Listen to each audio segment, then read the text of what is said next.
down the Class A State Championship high school football game. Kentwood and Southern Lab. Kentwood from Kentwood and Southern Lab from Baton Rouge. And one team undefeated, the Kangaroos. The other team, the Kittens, with one loss. Good reason. They played each other. I'm Larry Madsen along with Renee Nato. Tell us about that first one. First one was a 20-16 win. Kentwood came away with that victory, but this game is for all the marbles, the state championship. The undefeated Kentwood Kangaroos have a quarterback that has no respect, but he's undefeated. Gerald Dangerfield, he's got 25 touchdown tosses. He's built like a nose tackle, played some linebacker during his career, but with his hands on the ball, he's a danger. Another man who will have his hands on the ball will be Corey Addison, the guy he likes to go to a lot. Corey Addison with 11 scores on the season. He plays some defensive end, but Larry, he's a tough weapon from his running back position. Now, we mentioned these two teams played against each other. We talked to David Courier and asked him, would that be advantage to his side, having beaten them once already? I guess it would be if we'd have beat them bad, you know, and you're playing a team again for the second time. They say it's tough to beat them, but I don't think it's going to make any difference because we know and our players know that that game could have went either way. Lab could have easily won it, so we know what we have to do to win. We got to be ready to play football. And playing football they will do indeed, the state championship game. Now, Southern Lab on the other side has a big quarterback of their own. Yes, they do. Aubrey Jones, 6'5", has accounted for 36 touchdown tosses. He can air it out from anywhere in the field, so he's a danger, Larry. And how about John Simon, their running back? This guy's a college prospect. John Simon, 29 touchdowns on the season, over 1,100 yards, a legitimate 4.5 speedster. Look out if he gets on the corners, he can turn it up the field. We had the chance to talk to Gerald Kimball, the head coach of Southern Lab, and the Kittens coach. We asked him about having played this game once before, having played the undefeated Kentwood Kangaroos. Well, I thought we had a great game plan. I think we went into the ball game with a plan, and we stayed with the plan. We thought that we had a mismatch with them in terms of our skilled people and their defensive backs.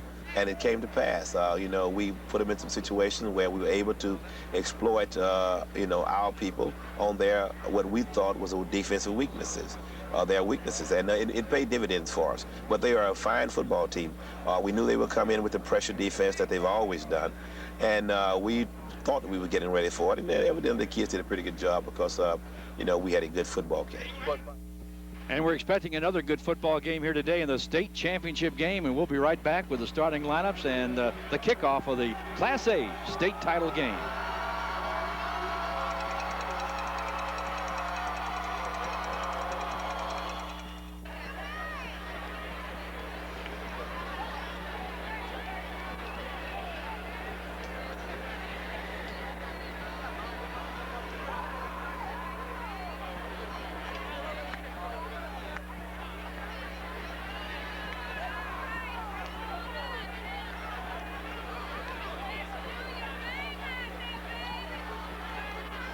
Kentwood won the toss. White won the toss. They will receive. Southern Lab has choice of goals. They've elected the north end zone and will kick off.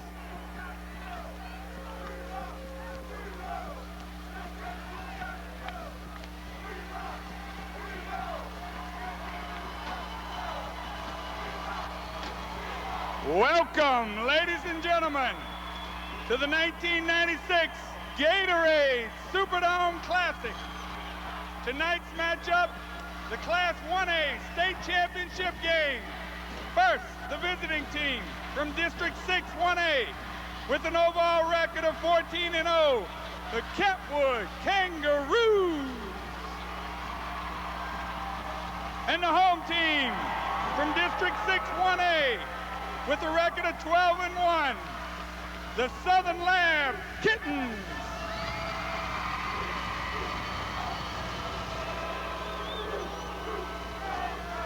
Would everyone please stand for the invocation?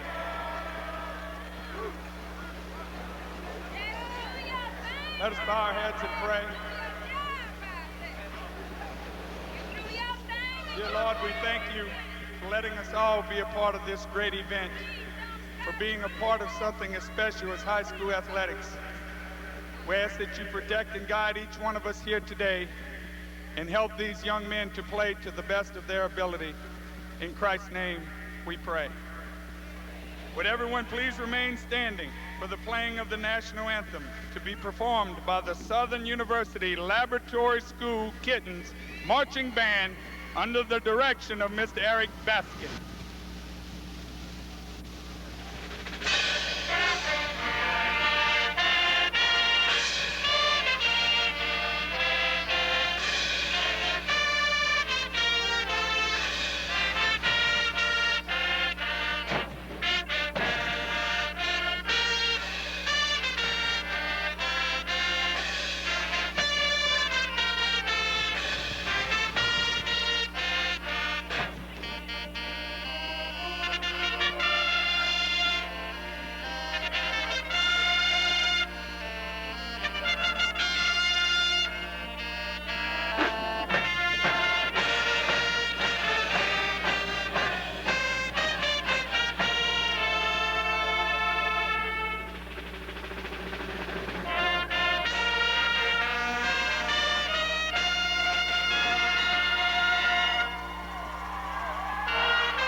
Ladies and gentlemen, please turn your attention to midfield for the presentation of the 1996 Sports Care Coaches Award.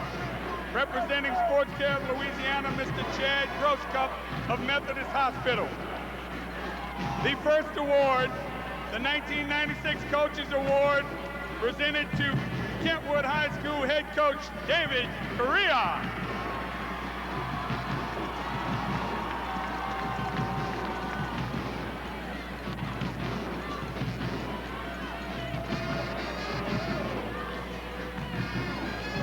The next award, the 1996 Sports Care Coaches Award, presented to Southern Lab head coach Gerald Kimball. The LHSAA thanks Sports Care, the official healthcare network of the LHSAA. Are you ready to rumble?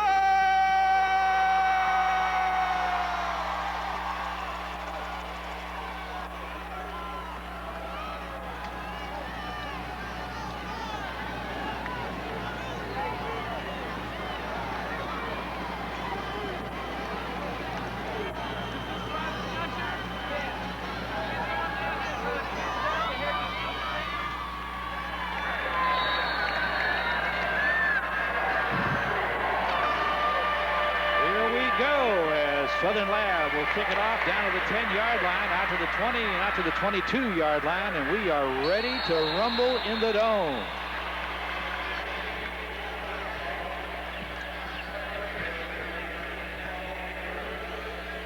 So Kentwood has the football at the 22-yard line. Center is Dangerfield. He'll hand off straight ahead, and look at this big hole out to the 42-yard line, and that's a quick 20-yard pickup for 42, Corey Addison. Let's take a look at the Kangaroos starting offensive unit. Dangerfield will be your quarterback, and Addison will be the fullback. We're looking at the lineups. The split end will be Hufkin, number 2. Alonzo Ward will be a flanker. They use 2 wingbacks in the offense, and right now it is first down at the 42-yard line, and a handoff again out to about the 46, 47-yard line. Is Addison again. And this gain will be about 3 yards. Defensively, we'll take a look at the Southern Lab defense in just a moment. I didn't really see the other names go up on the board. That's a good look at Dangerfield right there. He is a load. He can tuck the ball and run, Larry, so he's just not a guy who passed the ball, and very adept at ball handling. And here's a man, a pitch out, trying to get to the outside, and that is hooked in, and he's going to lose the handle on the football at around the 48-yard line, but they say he is down. All right, well, let's take a look at the Southern Lab defense. The Jaguar Kittens, more known as the Kittens. Defensively, they use a 5-man front with Ronald Johnson at the end, Herman Brister at an end, Lakeith King and Ashton Hawkins are the tackles, and Derek Kuhn, the nose tackle. The linebackers, Dale Windagre and James Matthews. The corners, Keith Williams and Marion Williams on the other side. And then you've got John Simon and Shalimar Armstrong, the safety. And here's a play that got nowhere. In fact, it lost a couple of yards back to about midfield. And that was Matthews snuffed it out, Larry, the linebacker from the inside. You mentioned they employ a 50 defense at five men up front and 2. And you can see that he was stuffed, and Matthews smelled it out and stuffed the hole and really put the running back on his back. As a 4th down situation, perhaps punting now. 4th and about 2, maybe 3 yards, and they will go into punt formation. The punter is Walls. Number 15, Michael Walls, is back deep, standing at his own 37-yard line.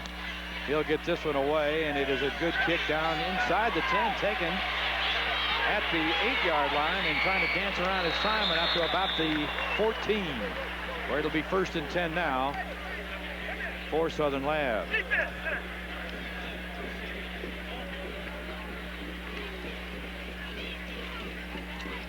You look at Aubrey Jones right there, 6'5", 203-pound senior, over 2,400 yards on the season, and we mentioned 36 touchdown passes. He rushed for 3 as well, so he can count for a lot of touchdowns, a lot of productivity from his quarterback position.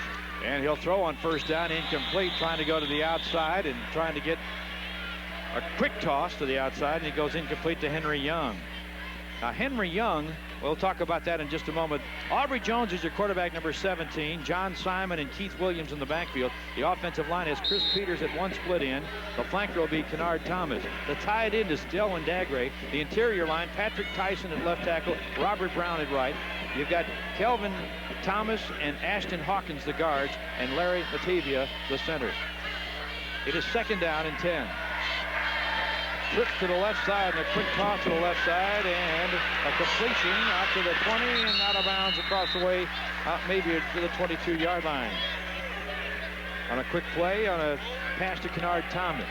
Taking a look at the Kangaroo defense, they employ a 53, which means 5 frontmen and 3 linebackers. Addison and Cooper are the defensive ends. Wilson and his brother Monroe Addison, that's Corey's brother, at the other tackle, and Brian Cook in the middle. Then you've got the linebackers Carter, Thompson, and Winters. And here we go on 3rd down, and there's a quick toss out to the outside and out to about the 27-yard line, and that is very close, maybe 20. Yeah, maybe close to a 1st down. Looks like it should be a 1st down. Getting back to the defensive unit, Raymond Walls at one corner. They do not use a strong safety. They have a free safety in Demetrius Hufkin, who also duels as a wideout. 1st down and 10. Ball at the 27-yard line, and this pitch going wide gets maybe a couple yards, if that. And they're skating to the outside, and Hufkin is from his free safety position, Larry, an all-district performer. Outside corner and putting the brakes to Simon, who really, once he turns that corner, can turn on a 4-5 speed, and he's a danger. And he got back to the line of scrimmage is all. 2nd and 10. Dropping the throw is Jones, looking under pressure, and he's going to unload it as he avoided the pressure, and he got it complete to Dagray. The tight end up around the 43-yard line. Well, he bought some time rolling to the right, the 6'5", 205-pound senior, and he found that man there, another senior, 6'1", 205, Dagray, the tight end. And Dagray is a guy, he's a tight end, Larry, but he's being recruited as a wide receiver, 6'1", 205 with 4.45 speed. He's being looked at a lot. He's also a pretty good basketball player. He breaks contain right here. He's got the arm strength, can roll, rolling right, hits Dagray for a nice pickup, 1st down for the Kittens. At the 43-yard line, deep eye back, almost a stretch eye, and a handoff straight ahead to the fullback. Finding his way was Keith Williams. He's a 5'11", 195-pound senior, and he gets it out there around the 49-yard line. Keith Williams is mostly used as a blocker for Simon, but Keith Williams was saying that lost Kentwood the first time around in district play was a wake-up call to this team, and they respond good. They're open to drop. Well, neither team has been in a title game since 1986 when Kentwood won the 2A title, and Lab that year won the 1A title. Here's a toss from Jones, incomplete, overthrowing the intended receiver on the far side. Number 7, Marlon Williams, a 6'2", 195-pound senior. Lab beat Bazille 49-6. All those points scored in the first half, so they've got an explosive unit. They've got speed and they've got size. And that's a little too tall for Williams. Williams plays his right cornerback on defense. He's probably going to be a wide receiver in college, all district in track, and just coming into his own in the 1996 season. Thomas will flanker out wide to the left now in the I-back formation. Third down and a long 4. Now he's going to lose the handle and pick it back up again, and now he's going to lose yardage all the way back inside, right at the 40-yard line. That's Keith Williams, the fullback. And that play was snuffed out by Cooper from his defensive end position, and he's got good speed, only 175 pounds, but Larry, he really snuffed this out, trying to be a little trickery here, and you can see Cooper coming from the offside right here. He had a little help from Monroe Addison coming up on the play, but a good defensive effort by junior Tim Cooper. Lakeith King will be in to kick now, and you've got Hoofkin should be the deep man, and here's the kick going down to Hoofkin. Nice finger catch there, and then he's rolled at around the 32-yard line by Simon. Simon looks like his football is, he plays football on defense as well as special teams and an offense, and Simon with a good angle tackle, open field tackle, which you and I know is not easy. You may know, I've never had to do much of that. 32-yard line. I played 1 year of high school football. First down and 10 with 7 minutes to go in a scoreless first quarter. Each team has had the ball once. So I guess the jitters and the nervousness is gone now, and they're ready to play some football. You know, one thing we talked about before, Larry, is it takes a little while for these guys to adjust to the environment. The Superdome, the lights, the big place to play. It's a little different from playing in a high school facility. Here's Dangerfield's first toss of the game. Going deep. He has a man on the sideline, but out of bounds. Incomplete will be the ruling. Raymond Walls, who's highly recruited, a 5'10", 165-pound senior, flying down that sideline. Yes, he's got 4.5 speed, and he's the leading receiver with 33 grabs. He just runs a streak route right here down the sidelines, and Dangerfield airs it out just a little on its mark, just a little bit to the outside, and made Walls go a little bit wider than he wanted to, hit that stripe, and incomplete, but it shows what kind of potential they have with receiving core. Walls has 14 touchdowns on the year, and here's Dangerfield. Looked like he got a little bit of a problem there. Started to roll out and had to come back inside with the football. Looked like he wanted to roll to his left, but he was able to get back to the line of scrimmage. But now they're facing a 3rd and long. And this is going to be a game of opportunity. Both these teams are pretty well evenly matched, as evidenced by the game they played. Kentwood beat Southern Lab 20-16. Kentwood with a lot of potential offensively, 350 yards per game, and they average 40 points per outing as well, so they have the scoring potential. 3rd down and long, and here's, well, that's going to be ball just batted away, and incomplete. It'll be 4th down. A lot of really get a chance there. A lot of pressure coming up the middle from Derek Kuhn, a 5'11", 350-pound nose tackle, and boy, he occupies some distance there. He occupies a couple of gaps. He's kind of tough to block one-on-one. Now in punt formation. It'll be Walls, and deep once again will be Simon. John Simon for Southern Lab deep. There's a good shot of Walls getting the kick away. Simon will let this one hit and bounce, a long bounce. He fields it at the 29, 35, up to the 40, still on his feet to the 45-yard line. The ball comes loose.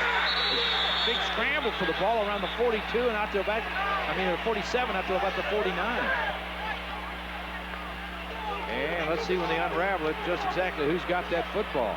The Kangaroos think they've got it. And it is the Roos football in Kittens territory at the 49-yard line of Southern Lab. Kentwood with the first opportunity here on the miscue on the fumble by Simon, and they're really in good field position with this series. You can see Simon just trying to make something happen. Stumbles right here, lost his balance, was hit as he was going down, and we get a number here quickly. That looked, you can't get a number on who that was, but there was a scramble for the ball, and the Kangaroos come up with it right inside Southern Lab territory. And at the 49-yard line, it is 1st and 10, and here's a big hole and a running back that's loose. Raymond Walls will take it down to the goal line. I don't think he got in. He got inside the 1-yard line. That was Corey Addison, and why that play worked is because they were shooting a linebacker through the gap, and Corey Addison took off I tell you what, he was exploding through the hole, and once he hit that hole, Larry, he was running downhill, and the linebacker just filled that gap, left an opening for Addison, and he made the most of it. A 48-yard touchdown, John. Well, he got down to the 1-yard line. Not quite a touchdown, but it was Addison 42, not 47, as I thought it was when he was running free. He got down to the 1. He's gained already 69 yards in this ball game. And here's the big quarterback, Dangerfield, trying to sneak it in, and cannot, although he's 250 pounds. He's being recruited more as a fullback than he is a quarterback. Yeah, McNeese and Nichols State are looking at him, but, you know, he's a pretty accurate passer. And yes, they didn't score. I was inaccurate there. So they have the ball deep inside the 1-yard line, but you know there's going to be some serious. You want to know where the beef is? They got some serious lines here. Both teams averaging well over 200 pounds. Another good look at Addison, the junior running back, by the way. He gained 602 yards on the season coming into here. And here we go with 2nd and goal from the 1, and again the quarterback Dangerfield trying to take it in and cannot. Tell you what, you're doing a job up front if you're stopping a 250-pound quarterback trying to sneak it 1 yard. Well, if you want to look at the Southern Lab front 3, you're looking at 250, 350, 263. So even though Dangerfield is 250, he's outweighed by the people he's going against up front. King, Kuhn, and Hawkins. King a junior at 250, Kuhn a senior at 350, and Hawkins a senior at 263. 3rd and goal, still at the 1-yard line. A quick pitch, trying to get in, and does for the touchdown. And that's Alonzo Ard. So Ard scores after the fumble recovery near midfield and the long run by Addison to set it up. Quite a run, finally got it in, and I tell you what, the fact that Southern Lab held him out of the end zone for 2 attempts, and finally Ard bangs into the end zone from 1 yard out, and boy, he paid for this just as he got in. He was kissed in the end zone by Ronald Johnson, and really made him pay for that touchdown, extra point. And it is good, and it's a 7-0 Kentwood lead over Southern Lab. This was set up by the fumble recovery at the 49. And a big run by Addison. So Kentwood takes the early lead, 7-0. We'll be back from the Louisiana Superdome. Thomas, John Simon, Marlon Williams, and also Chris Peters deep. The deep man, of course. Here we go. Will be taking it, and he fumbles it at the 3, but picking it back up again, and running it is Thomas. And he'll get it out to about the 22-yard line. Well, you mentioned earlier that Kentwood had won that first encounter, but they had to come from behind in October to win that ball game. You know, Thomas just ran that one back, and it's rare that a team will kick to him. Thomas has run back 3 kickoffs for touchdowns. He leads the state in kickoff returns. He's 4.3 speed, Larry, and boy, he stretches that defense from his wide receiver position. Well, Lab is not intimidated being down 7-0. They scored 35 points in the 2nd and 3rd quarters against West St. John. So they are explosive, and that's 35 and basically a half in the 2 periods that they scored those points. Dropping back, a quick drop and a quick pause. And complete. Out across the, well, nice move from the 30 out to about the 35-yard line. After the catch and a nice move, and again, that is Thomas, who just returned the kick, and he is a senior at 5'8", 160. Yeah, Kennard Thomas, we talked about him. 4.3 speed. He can break a game open and change the complexion of a game. You know, he's a guy that you just want to get the ball in his hands. Just a short drop, as you mentioned, Larry. Just a little toss out here, and let him do what he does best. A couple of good juke moves right here. 1, 2, and he's in the open. He splits the coverage right here, and finally is converged on before he gets a good game. Southern Lab dressed in their Kelly green and lemon yellow, which is almost like the Green Bay Packers, and running wide is Simon. Ducks his head down at the 40 and takes it out of bounds at around the 42-yard line. You know, Simon is getting some people look at him. He does it all. He's very poised. He missed 3 games this year with an ankle injury. But Virginia, Tulane, Cincinnati, Louisiana Tech, and Louisville have looked at him. You see a good look. He's got good vision, waiting for his blockers to set up, turns it on, puts his head down, not afraid to bang it up there. Louisiana Tech and Louisville have offered him a scholarship. He's also an all-district track performer, so he's the total package. Well, the Kittens ranked number 2 in the state after losing the 1 game to Kentwood. Kentwood at 13-0, Lab at 12-1.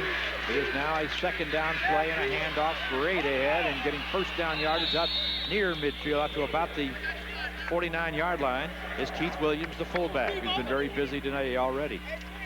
Good blocking up front by Matevia. and company, the center for Southern Lab. You see number 50 right here, just laying a good seal block, a kick-out block right there, and Williams allows him to get up the field. And these running backs, both Simon and Williams, have good leg strength, keep their feet moving, the mark of a good high school running back, or running back at any level, really. And Eugene Thompson, who had 144 tackles this year, a sophomore middle linebacker, helping to make the stop. 1st and 10 near midfield, dropping a throw is Jones.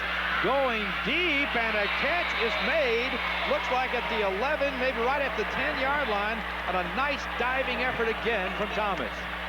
And that was good coverage applied, Larry, by Ernest Carter. Just a pass that was right on the mark, and Kennard Thomas with good separation speed right here. And just good separation right here, and he just ran underneath the ball. That 4.3 speed separated him from the cornerback, and a big completion shows what kind of potential Aubrey Jones has from his quarterback spot. And at 6'5", boy, this guy's got to be a prospect. At 205, you kind of expect he'll gain 20 more pounds when he gets to college, probably. Well, we got a timeout with the ball at the 10-yard line and 1st down. We'll be back in just a moment. Outside the 10-yard line, conceivably they could get the 1st down inside the 1, but it would be right down on the goal line. Essentially 1st and goal from just outside the 10. Handoff out of the eye, John Simon down to the 10-yard line. Now, in their big encounter last week, Lab came out with a no-huddle offense, and they ran a complete series with no huddle. But right now they're sticking with the huddle, and we might see that later on. He lost a yard, in fact, all the way back to the 11. Well, Southern Lab, they have some potential as well. 46 points per game. And, you know, they'll throw the ball 25, 30 times, and it looks like they're not afraid to air it out with Aubrey Jones. And he is a college prospect. We're talking about who his suitors are just a moment. 2nd down, dropping to throw here. Now he's scrambling is Jones, and he is in trouble at the 10. He's going to have to keep it, and gets knocked down just right at the 9-yard line. So it'll be 3rd and essentially goal from there. Good coverage on the right side as he rolled to his right, trying to get into the end zone, looking for a receiver downfield. Nothing there, flushed out of the pocket. Good pressure right here from the Kangaroos. Chopped down before he can get going, and it's going to be a 3rd down situation, and they may be looking at a field goal possibility if they don't get something here. And guess who kicks their field goals? Number 22, John Simon. Yeah, this guy does a little bit of everything. Am I surprised? He might sell the popcorn at halftime. Here we go on 3rd down. High back formation again with a slot to the left this time. Oh, a little false start here. Something happened. The quarterback started back, but the snap was not made. You know, you show what kind of ability they think of Larry Matevia. He's the center. 6'1", 285. They think he is the best offensive player on this team, and he's the center. Benches 400 pounds, runs a 4.9, 440. He's being looked at by Tulane and the state schools. But to call your center the best offensive player is really saying a mouthful. But this guy is quite a talent, and he's going to make someone an outstanding center at the next level. Just inside the 15, we'll call it the 14-yard line. 3rd down now after the penalty. That's the first penalty of the game, by the way. But a costly one because it puts it back to the 15. On the illegal procedure. Now out of the shotgun with a slot left. Jones wants to throw it. He'll take it to the end zone, or try to. Down to the 5-yard line, incomplete. Tried to go to the tight end, Dagray. He really wanted to get it all the way to the end zone because you had a shot there. If you get 4th and goal from the 5, you're probably going to go for the field goal anyway, and now they will probably go for the 3 since they're 4th and goal from the 15. Well, he's looking at Dagray on a square out route, and the big tight end just couldn't find the handle. He was hit as he released it. Just a little too long for him. He had his hands on it. Dagray is a guy that played on the Kittens Southern Lab state championship basketball team last year, so he gets the hardwood when this season's over. All right, Southern Lab trying a 31-yard field goal. The left-footed booter is Simon. The kick is away, but it will be wide left. But there is a flag down. So it's no good for the moment. We'll see if he has another chance. Oh, they may have roughed the kicker here. And that is going to make it interesting now. Let's see what... Well, that's David Currier. He's not too happy right now with that call. The Kangaroo coach at 14-0. You see the left-footed kicker, you can't see it right here, but he was getting some heat from the outside, and he was slammed into by someone just trying to block the kick. Looks like they'll get another opportunity. There's going to be a big penalty marked off against Kentwood.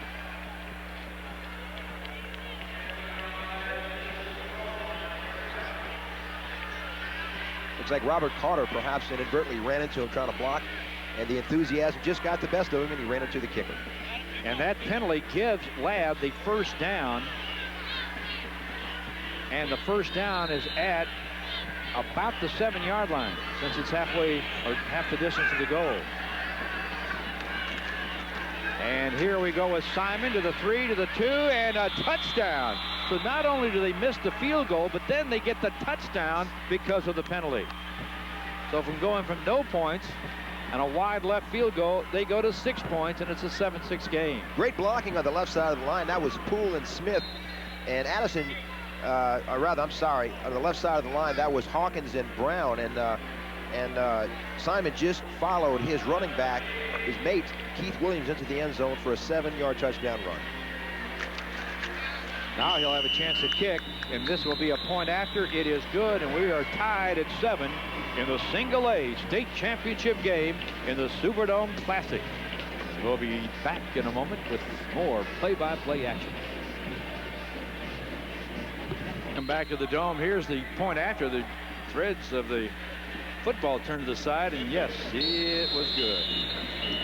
And we've just had the kickoff. The kickoff by number 81, William Thomas, is down in the end zone, so it's a touchback. They'll bring it back out as Alonzo Ard down there. And we're back to action now with Kentwood and Southern Lab all tied at 7.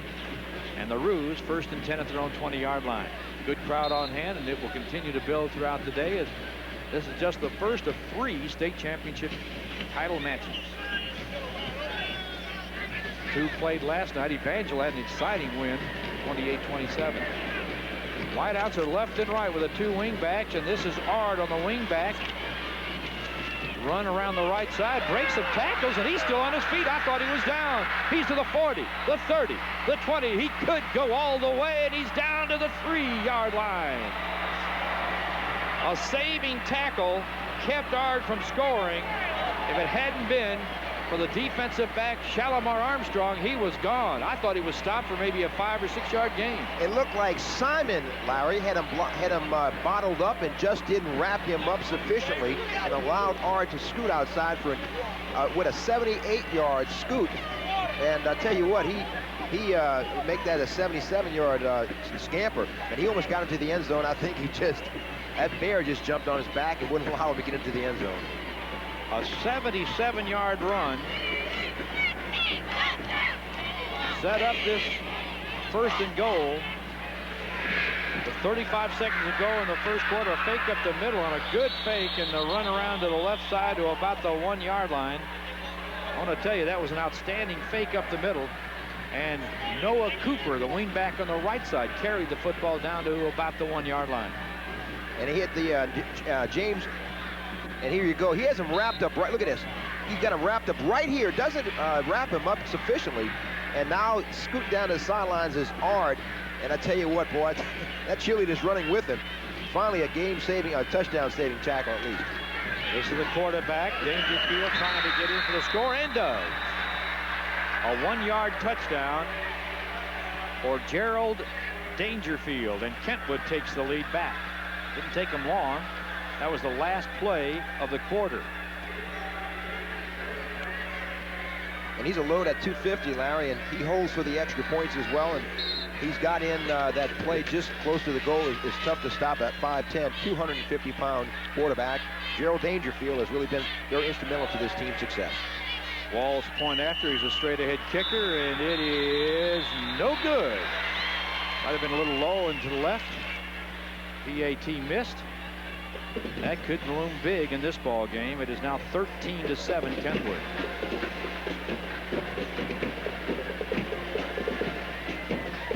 And we'll take a timeout and be right back with more of this Class A state championship action as the second quarter gets underway after this timeout. This kick taken by Thomas at the 10, 15, 20, up to the 30-yard line. Nice return. And Art Thomas taking that kickoff and bringing it out to right at the 30-yard line. We are ready to go here. This is second quarter action now. And you can see right here, look, Larry, he's got him wrapped up, doesn't pull him to the ground, kept his feet going, put his head down for balance, and takes off. They assumed he was going down, and he's got some speed. Art can really motor, and it had not been for a touchdown-saving tackle right here, it would easily just go in the end zone, and Armstrong does hold him up temporarily, but eventually Dangerfield gets in from 1 yard out.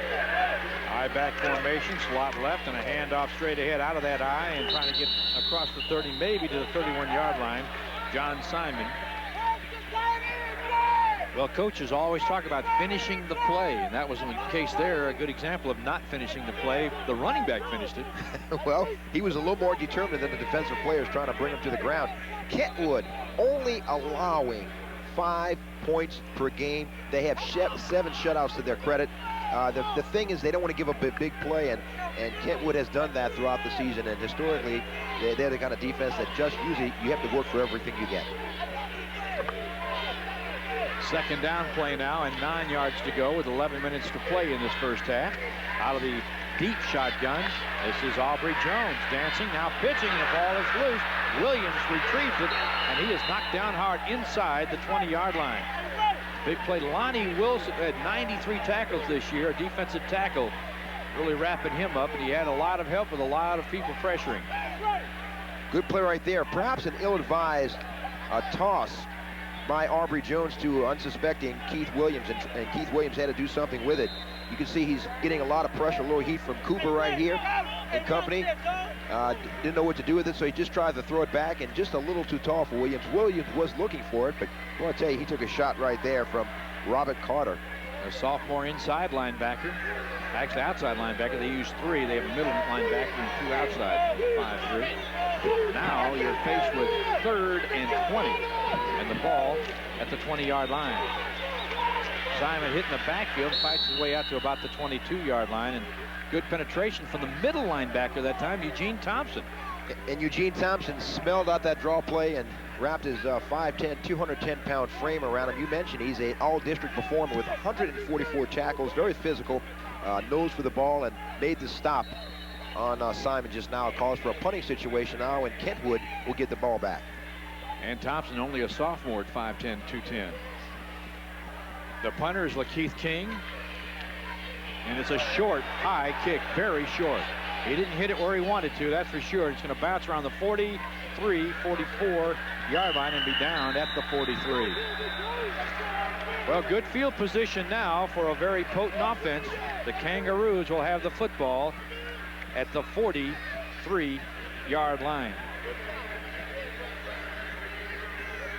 You look for Addison to get more involved in this offense. He's done a good job thus far. The running back for the Kangaroos, and Hookfin and Walls and Ard. All these guys are just, you know, there's so many weapons that the Kangaroos can go to.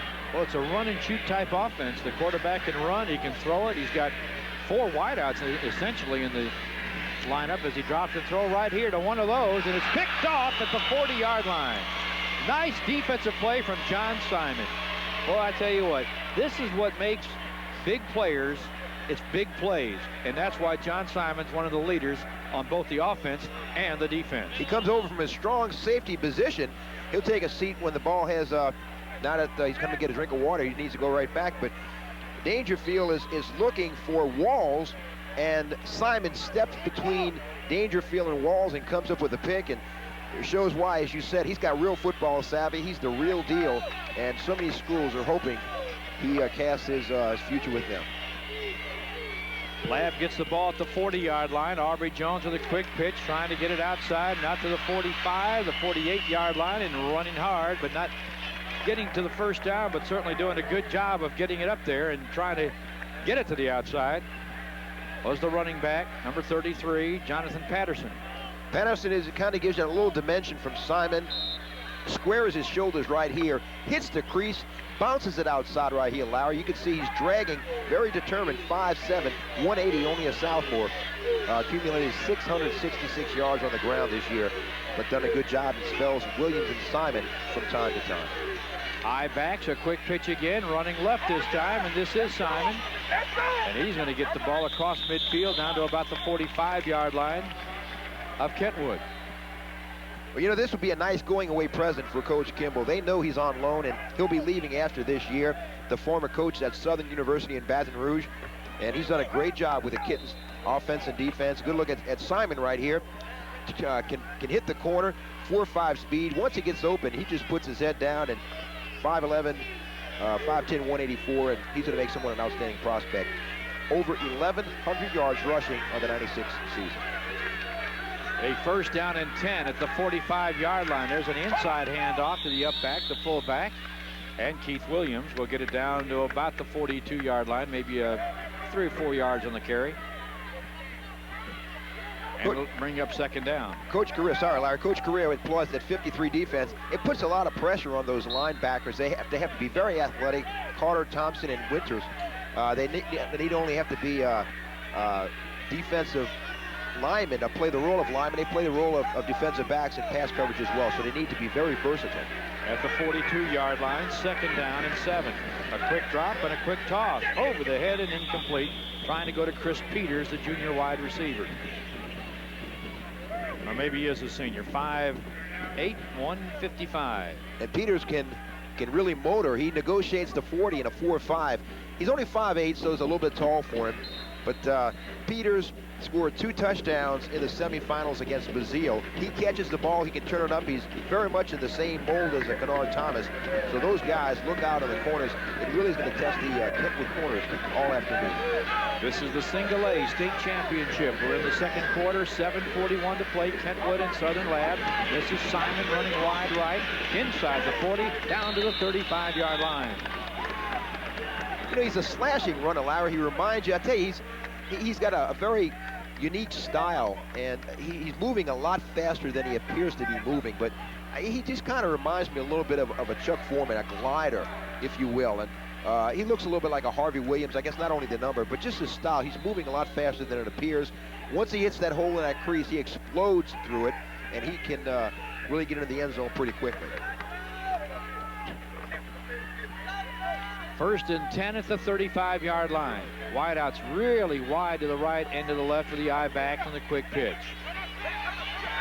And Simon gets it down to, maybe the 38-yard line. Gain of a yard or two. I mean, 33-yard line. I don't know what I'm thinking of. A yard or two. They started at the 35. So we'll call it second down and 8. Good lead block by Keith Williams. And good off blocking by... you couldn't see it in the picture, but good blocking in the line by Tyson and Thomas and Mativi, along with Hawkins and Brown. And again, we mentioned Mativi. Can't say enough about him. They say he's the smartest kid to come through this program. He calls the signals. He's a student of the game, and he's also a deep snapper, so he can make some of the total package in college. Second down and 8. Running with the football, Patterson from the 33-yard line, and not much running room there. Maybe a yard to the 32. Which means it'll be third down now, and a big play coming up for the offense. Yeah, they shut the hole pretty quickly. Good off blocking right here. You see Matevia drives his man back, but they really shut the hole on him pretty quickly. Eugene Thompson fills pretty quickly, and just a short gain is third down, and 6 minutes, approaching 6 minutes before the halftime break. And Robert Carter helping out, coming up now. It is third down and 7. The ball at the 32-yard line. Dropping and throwing with a wingback situation, but this ball knocked down, incomplete. Good defensive move there as he came up quickly was Ernest Carter. He's got 96 tackles this year, but there he showed he can defense the pass. He took a chance right here, because if he gets past Carter, it's a touchdown. You see that waiting for the ball was Chris Peters, but Carter got there first, knocked it away, and Peters came up with nothing but air. Incomplete, fourth down, a punting situation with 5:54. It looks like the Kittens are going to go for it. Yep, fourth down, 7. They've got to get it down right around the 25-yard line. Two wingback offense. They got a split back offense in the backfield. Well, wait a minute. Whistles will stop play. Jones had dropped, looking to his left, faking that way. Looked like he wanted to come back to Peters on the right side, but whistles will stop play here. And a procedure call against the Kittens. Show you what kind of year Aubrey Jones has had. He had 8 touchdown tosses in '95. Comes back with 36 this year. Dead ball foul. So he made a total commitment for the '96 season. We mentioned Northwest Louisiana, Tulane, Nicholls State are looking at him. Louisiana Tech has offered they would like to have the 6'5", 203-pound product in their program. All right, it'll be Peters wide to the left along with Marlon Williams. Out of the shotgun now. They've got the tight end Dagray as a slot on the right. Jones looking to throw, might run it, and will, but he'll dive it down at the 35-yard line, which was the line of scrimmage, and he'll be stopped there short by 7 or 8 yards of the first down. In fact, more like 10 yards of the first down. Good coverage in the defensive backfield caused Jones to pull it up and take off on his own, and they just didn't have much running room at all, but that's a good coverage by the defensive backfield of Kentwood. We'll take a timeout here with 5:44 to play in the first half, and it's Kentwood 13, Southern Lab 7. Situation is with him as he is taken to the sideline. Tim Cooper. And Tim, if they lose the services of Tim Cooper, they're going to lose one of their corner rushes. Tim Cooper's done an outstanding job coming from his defensive end position and has pressured Aubrey Jones all afternoon thus far. So we hope he'll be back. He's a good speed rusher and done a great job. Only a junior. He'll be back for a '97 season for the Kangaroos. He'll be replaced by James McCray, a 6'1", 290-pound senior.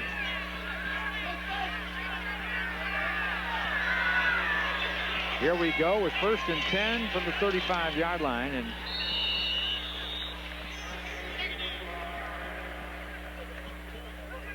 Dangerfield's not afraid to tuck it and run, Larry. No, he's not. Dangerfield, by the way, during the year, rushed for 658 yards. He has scored 10 touchdowns and passed for 24. And he's only got 4 interceptions, so he's pretty accurate, 25 touchdowns. You know, he played linebacker as a freshman. I'm sure every once in a while he misses that contact, so he's got to carry the ball, remind him what it was like when he played on the defensive side of the ball. Well, here we go with a run to the left side now, and again trying to get to the outside, but getting a little bit of running room was Noah Cooper, one of the wingbacks. This offense I really like because you can run left, you can run right with your 2 wingbacks. You've got a big quarterback who can run the football, and then you've got really essentially 4 receivers in the game all the time. They just want to move the ball consistently, which you have done thus far. They do have the advantage of the lead right now, 13-7 with 4:56 to go, and they don't want to cause any turnovers for their offense. Just get in and score their 40 points a game, which they usually do, and get out with a W. But I think Southern Lab's going to have something to say about that this afternoon. 1st and 10 at the 48-yard line and straight ahead. And again, this is Corey Addison. He's had one big run today.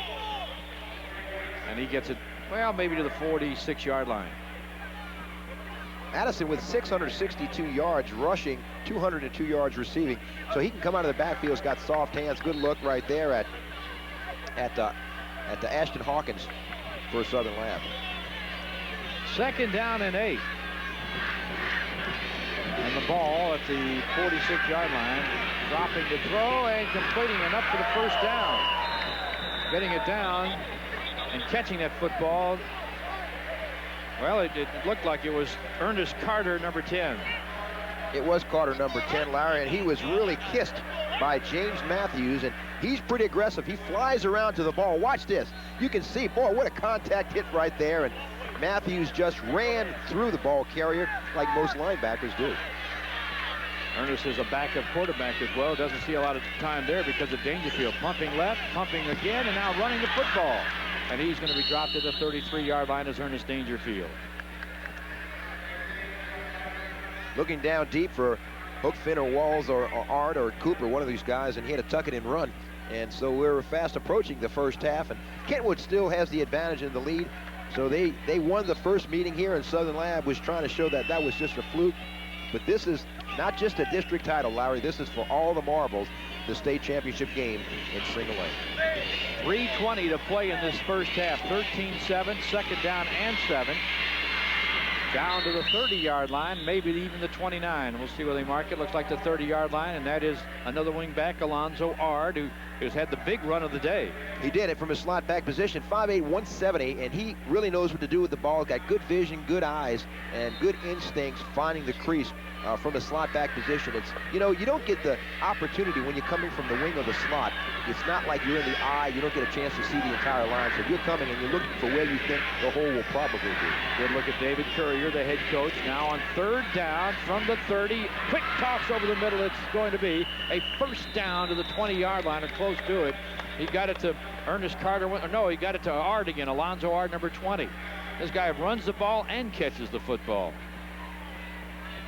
He's done it all. He's one of the many packages that the Roos have. Dangerfield dropping right back, just flicks the ball to Ard, wide open.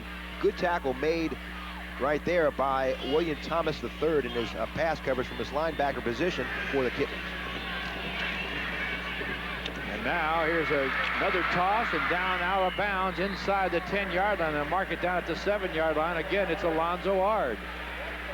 And how do you defense this? It's tough. You run the same play. If it ain't broke, don't fix it. So they come right back to Ard, same results.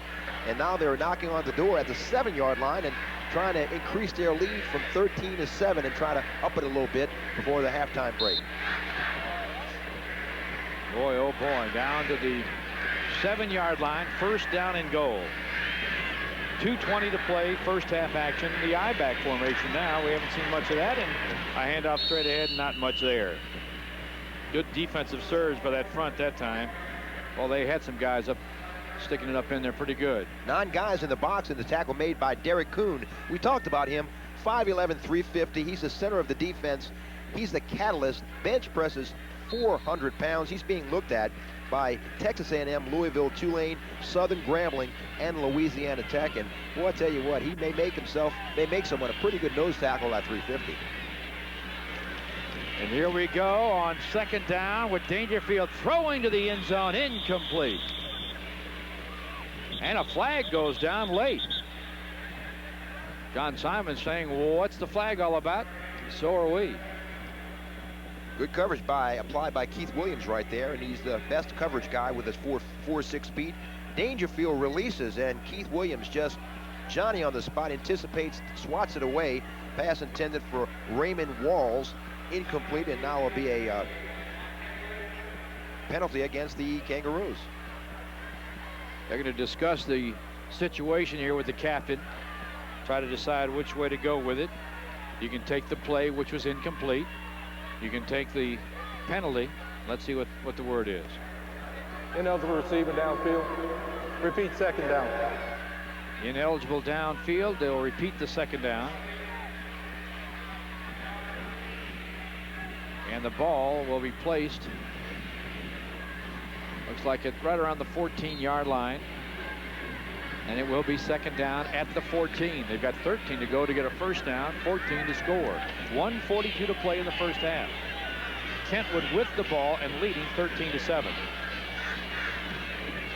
One back offense with 2 wingbacks. Dangerfield running to the 10. Dangerfield to the 7-yard line. It'll bring up 3rd and 6 from the 7. And once again, 8 men in the box for Southern Lab, expecting a run, which they got, and maybe didn't expect Dangerfield to roll out to his left, but William Thomas III put the brakes on Dangerfield, put a shoulder into him, and Dangerfield outweighs him a little bit, but he put the stops to him. And we'll take a timeout and be right back with a big 3rd down call coming up. 1:27 to play in this first half. Kentwood leading at 13 to 7. These two teams played back in October. And in a district play, Southern Lad came up short in that one, 20 to 16, although they led late in the game. And that's the only loss for the Lab Kittens. And now the Roos at 14-0, trying to punch this one in with a 6-point lead and try to add to it. They'll probably go for 2 if they get the touch. Big 3rd down call here, and Dangerfield wants to throw. He's in trouble, but he brushes off one tackler and now runs it to the 3, to the 2. Well, maybe right inside the 3, not quite to the 2-yard line. He was scrambling along. He was dodging bullets as he skated along inside until finally it put the tackle to him. And Dangerfield gets it down close and looks like they're going to try a field goal. You see him dropping back right here and just couldn't find. A pass was intended. Looked like for Ard. Well covered. Tucks down. puts his head down right here, and James Matthews puts a stop to him along with about 3 or 4 other Kittens. And Dangerfield will be the holder on this. The kicker will be Michael Wall.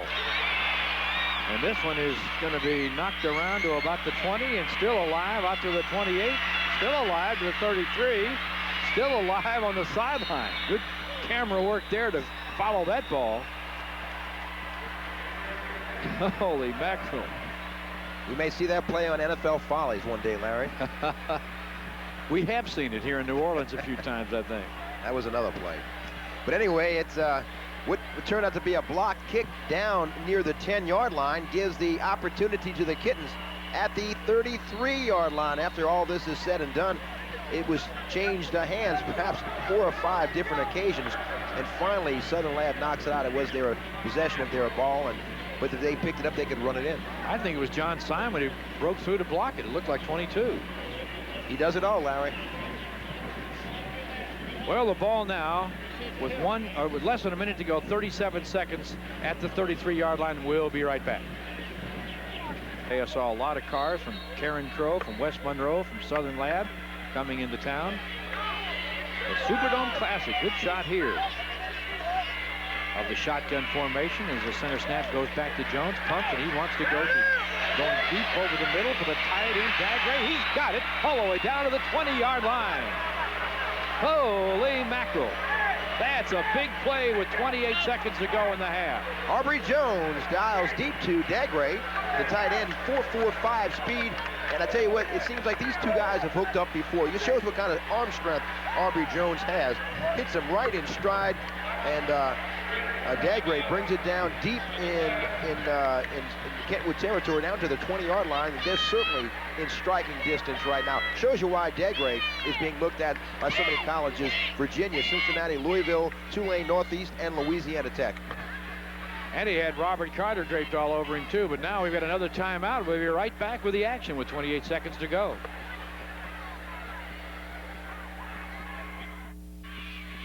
Here we go, 1st and 10 from the 20, and Jones throwing and trying to get to Chris Peters. Did he get it? Yes, he did at the 14-yard line. Peters had to come back for the ball and diving, and he made the catch. 21 seconds to go, and that's a 6-yard pickup. Larry, you get the impression it's kind of a fun and gun offense, that everybody gets involved, and they have potential. They're lethal from anywhere in the field. And with Jones throwing the football, he can throw it to the sideline. He can throw it deep. We've seen both. Looks like they've called the timeout again to bring it over to the sideline. This is the sideline throw, and you can see him coming back for it and had to dive. Not an easy throw to make that sideline pass. He does it well. Chris Peters pulls it in and stops action as they're inside the 15-yard line as Coach Kimball and Aubrey Jones discuss strategies, if you will. And the 6'5" product who will be playing his last game in a Kitten uniform before he moves on to the next level, as Coach Kimball has done it successfully on the college level, and now he's doing it right here at Southern Lab. Kind of shows you that philosophies and game plans and all that work at any level. If you put in the right plan and you get the people to implement it, it will work. That's right. Good point, Larry. 21 seconds to go. First half action, 13-7 Kentwood. But Lab right now with a 2nd and 4 at the 4-yard line. Jones pumps. He'll take it down. Will he run?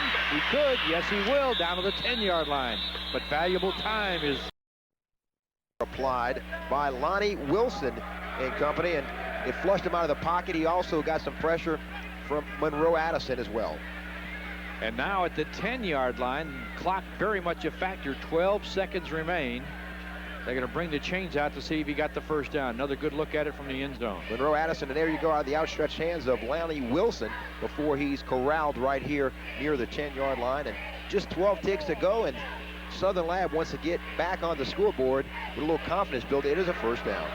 At the 10, but the clock a very major factor. 12 seconds remain. I don't know if you can get 2 running plays in there. I think you're better off trying to throw that ball now. You're right. And this would be, you know, it'd be such a confidence booster if these guys could put some points on the scoreboard, even if it is a field goal before the halftime break. So you got to throw it to the end zone to try to get the score. So if you don't get it, at least you have time for the field goal. It'll be out of the gun. That's Williams beside him, the fullback. Jones looking to throw, goes to the end zone, and it is caught for the touchdown. Back of the end zone, Marlon Williams.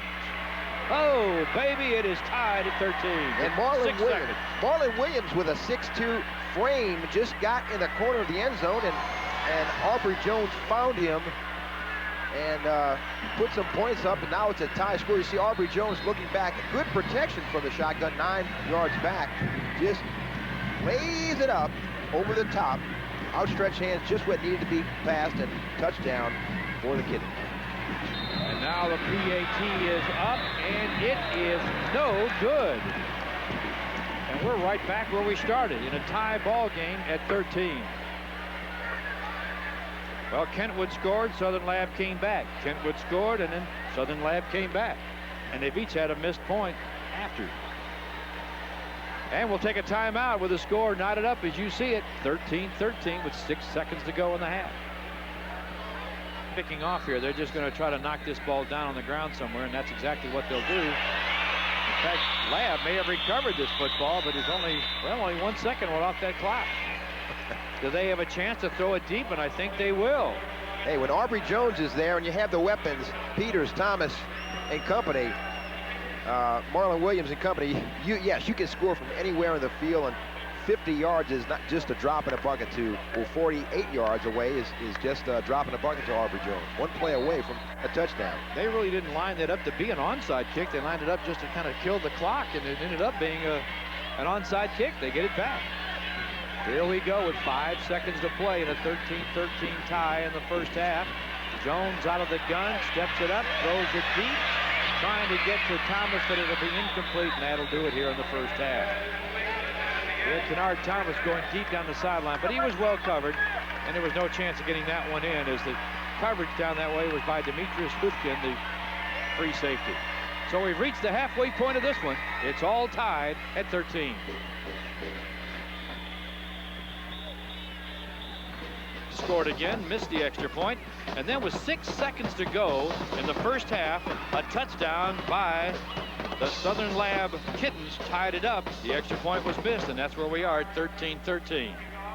In fact, that kickoff right there is beyond the second half, so we're ready for the second half action. And an exciting first half it was, the running of one team and the passing of the other. Just like we thought, and the quarterbacks have been very instrumental in this game thus far. We'll see how the second half unfolds.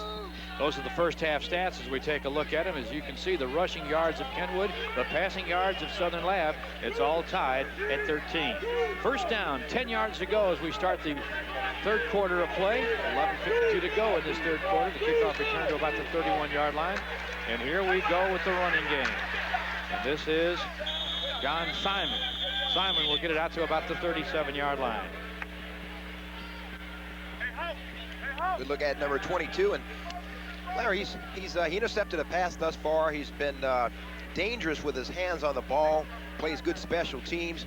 He's just done it all. He kicks for this team, and as you said, he probably sells popcorn at halftime. But it's pretty obvious both these teams are evenly matched. Well, Simon carried it 9 times at 35 yards. There's the offense for the Southern Lab Kittens, the interior line with Tyson Thomas, Matevia, Hawkins, and Brown. And the rest of the offense, the quarterback, Jones, Simons, who just carried the ball for 5 yards. And then you've got Williams, Peters, and the rest of the backs as we go to the action here with Aubrey Jones trying to find something, and he's going to lose 5 yards. Well, Jones flushed out of the pocket by Cook and Cooper, and he was corralled and stopped for a loss. He was sacked in the backfield. It's now going to be a 3rd and about 9 situation. So he's lost 7 yards now on 5 carries. Here's the defense. Addison and the Addison brother at the other tackle. You got Corey at one end and Monroe at a tackle. Wilson, Cook, and Cooper. Cook's that big guy in the middle. 3 linebackers, Carter, Thompson, and Winters. And look for 33 Thompson. Make a lot of tackles just as sophomore. No strong safety with the 3 linebackers. Walls, Carter, and Hufkin in the secondary. And here is Jones passing and complete to the 45-yard line. And it's a first down yardage for Delwyn Dagray. And Dagray, he's a guy that pulled in that long completion right before the end of the first half. And well, again, he's a tight end, but with wide receiver speed, 4.45, he's being looked at as a wide receiver on the college level. And boy, I tell you, he's just another cog to that wheel for Southern Lab. Their wide receivers, tight end, everybody can catch in the offense. His 9th completion now in 15 tries for Jones for 156 yards. It is 10 minutes to go. 1st and 10 at the 45-yard line. Faking the quick pitch and then handing going the other way on a misdirection play, John Simon. And Simon gets it to the 47-yard line, a gain of maybe 2 yards. Simon now has carried 11 times for 42 yards. Good blocking out front as Kelvin Thomas pulls quick traps. And you see out number 59 right. He pulls out in front of him and leads the charge around the end. Good kickback block right there by Patrick Tyson. Enables Simon to get outside for a good gain, a couple of yards. 2nd down and 8, all tied up 13-13. Kentwood undefeated, Lab with 1 loss. The loss to Kentwood in October, mid-season. And that was a 20-16 ball game and one which they led, but let it get away. Quick toss, complete, 45, and out of bounds. That pass from Jones to Chris Peters.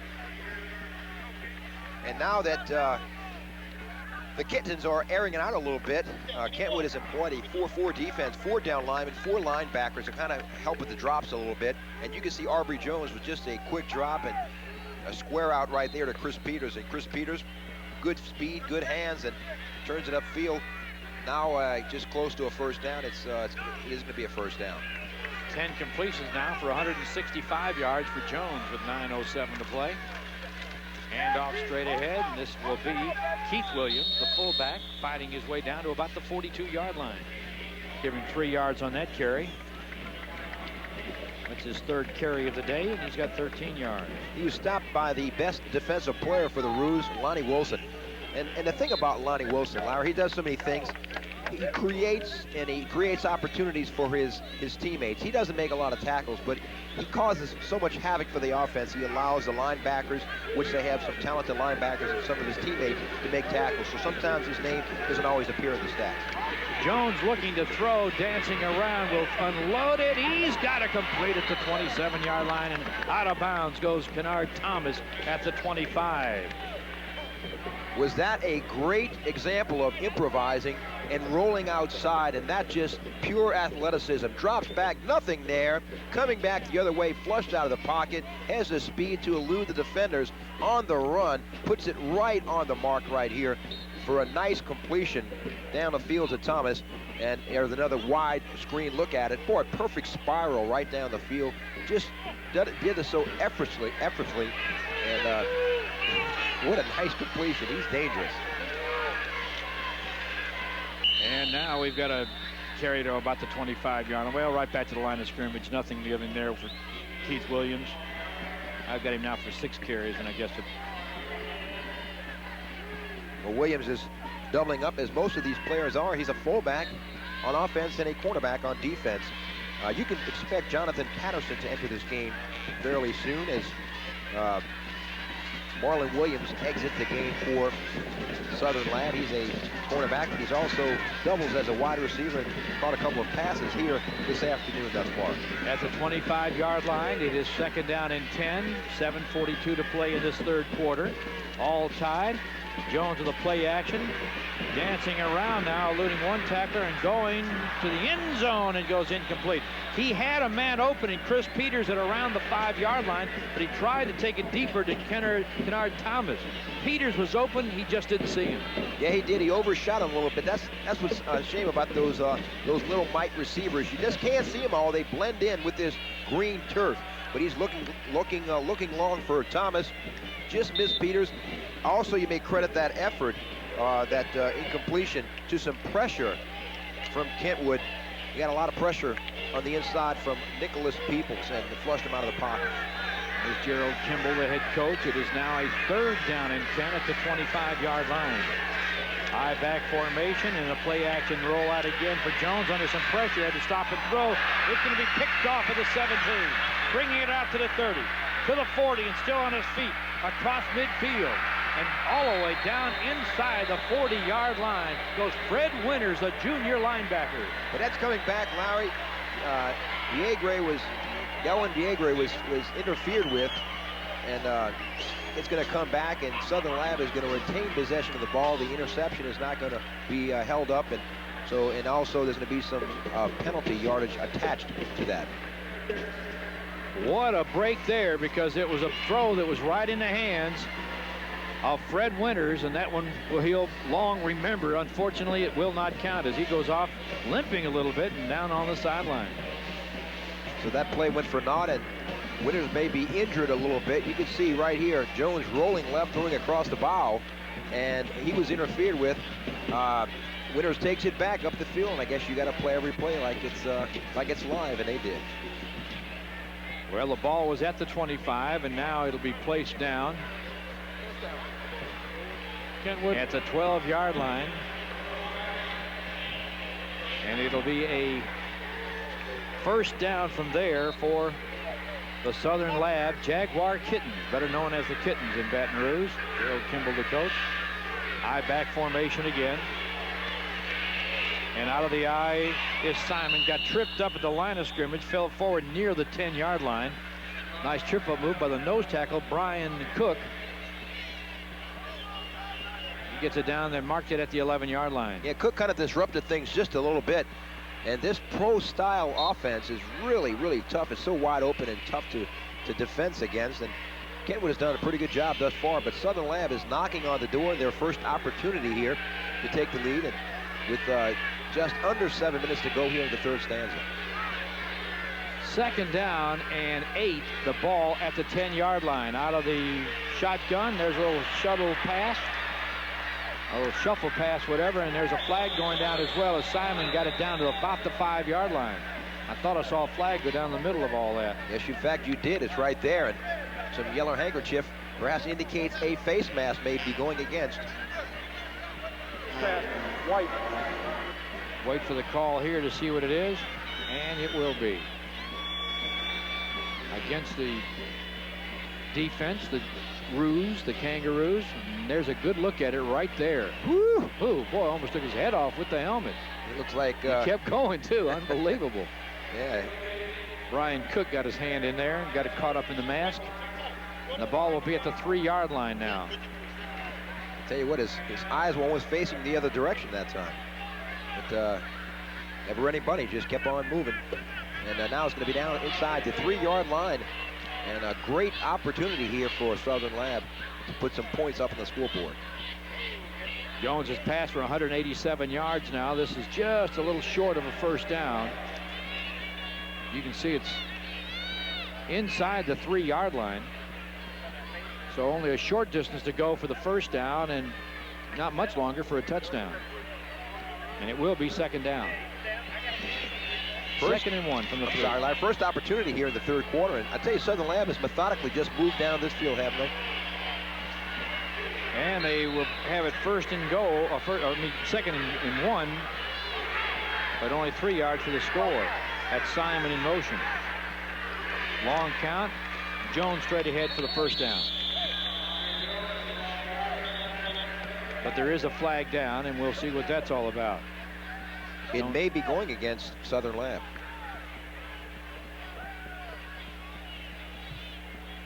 The flag was on the far side on the line of scrimmage. It is a procedure call, and it will negate the first down. Coach Kimball isn't too happy about that, and key opportunity here with the first down, and now they have to do it all over again. Coming in from the sideline now, Chris Peters, the split end. Southern Lab. So we'll see what they elect to do here now.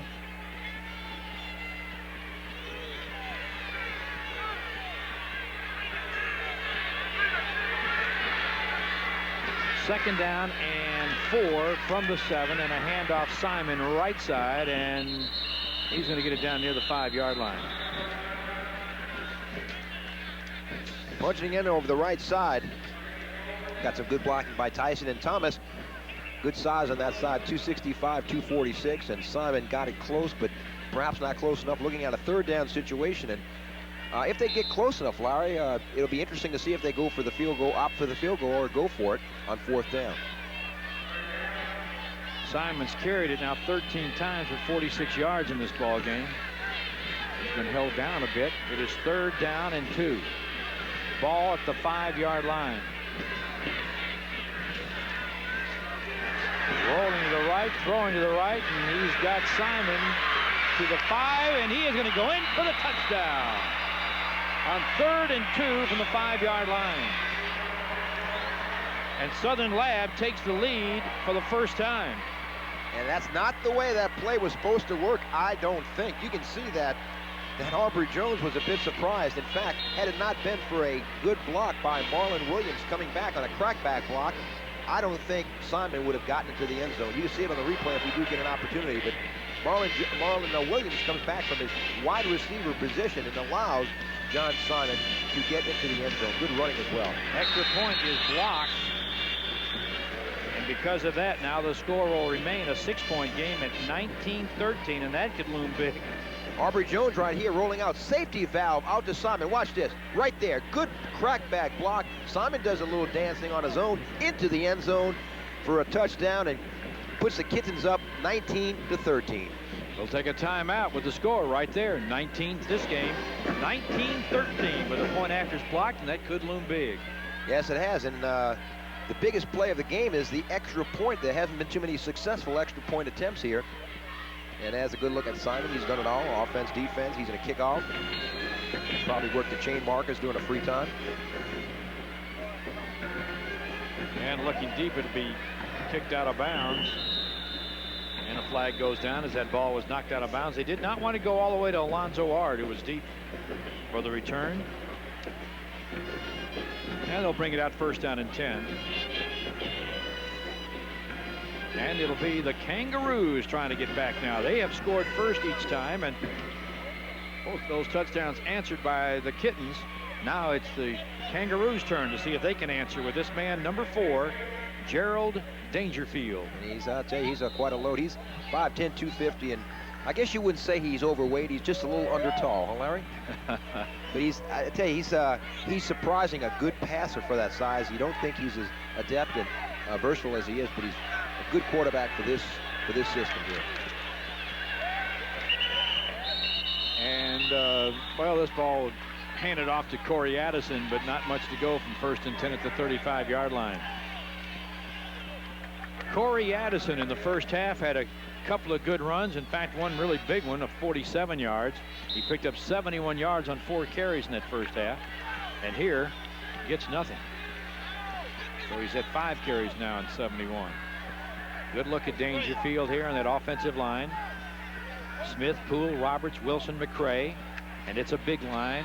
And that's a big quarterback. But he's not going to get anything either. Maybe a yard.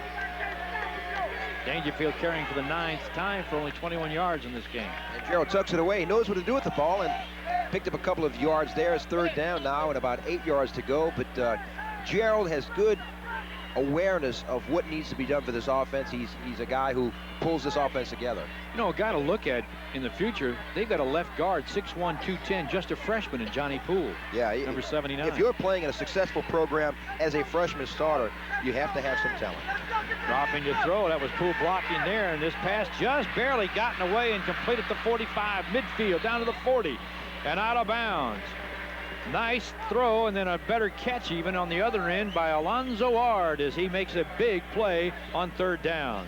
And Dangerfield stayed strong in the pocket. Boy, I tell you, the heat was coming. The heat was tough in the kitchen, and he stayed with it and completed this pass outside. But credit all this to Gerald Dangerfield. He was relentless and wouldn't give up. Stayed right there, and most quarterbacks perhaps would have tucked it and ran, but he stayed with it and completed the pass. 1st down for the Roos. 4 completions on 7 tries for Dangerfield, and a timeout is being called. This timeout by the defense. Southern Lab didn't like what they saw, I guess, the matchup personnel-wise, and had to call the TO. 3:55 to play in the 3rd quarter. 19-13 Southern Lab with this timeout. Defense of the Kittens. 19-13 Southern Lab with 1 loss this year, and that was to the Kentwood Kangaroos. But this is for it all, as Renee Nato had mentioned earlier. 19-13 the score, Lab leading, but now the Kangaroos on the move at the ball at the 37-yard line. This is the state championship game. We had just under 4 minutes, Larry, in the 3rd period. And Kentwood's driving, trying to get back in this game, trailing by 6 points. We're interested to see who scores next if they can convert on that extra point. First down play. Dangerfield wants to throw. Scrambles out. Now he'll run it. And he is stacked up and falls forward for a couple of yards, maybe even 3. So Dangerfield now with 10 carries and about 24 yards on the day. Gets it down to the 34-yard line. It'll be 2nd down and 7. And the clock continues to march on. You see Dangerfield just being flushed out, tucks it away. He made his decision pretty quickly here. He did have an open receiver, but just had decided, and once you decide cross the line, there's no going back, and put it down and gained about 3 yards on the carry. One back offense, and that back will get the pitch. That's Addison, and he's wrapped up right after getting that pitch. Good defensive play by James Matthews, the linebacker. Corey Addison was smothered by Matthews, and Matthews has a bushel full of tackles thus far this evening. Only a junior, 6 foot 214. He's got 5 picks on the season, so he covers the ground, not only on the ground, but on the air as well. Only about a yard pickup. It'll be 3rd down and 6 now, with Addison carrying now his 6th time for 72 yards in the game. The ball at the 33. Dangerfield throwing, almost picked off. It goes incomplete, and that man's been everywhere today. Number 22, John Simon. And it was as a pass. It was just like the first half, where Dangerfield was aiming for Walls, and Simon stepped between Walls and Dangerfield and nearly picked it off. Had he picked this one off, Larry, he was end zone bound. Watch this. You see Dangerfield throwing back as he's falling back, and Simon stepped between him. Didn't see Simon, and he would have been escorted by Williams, but it didn't happen. Incomplete pass. 4th down for the Roos.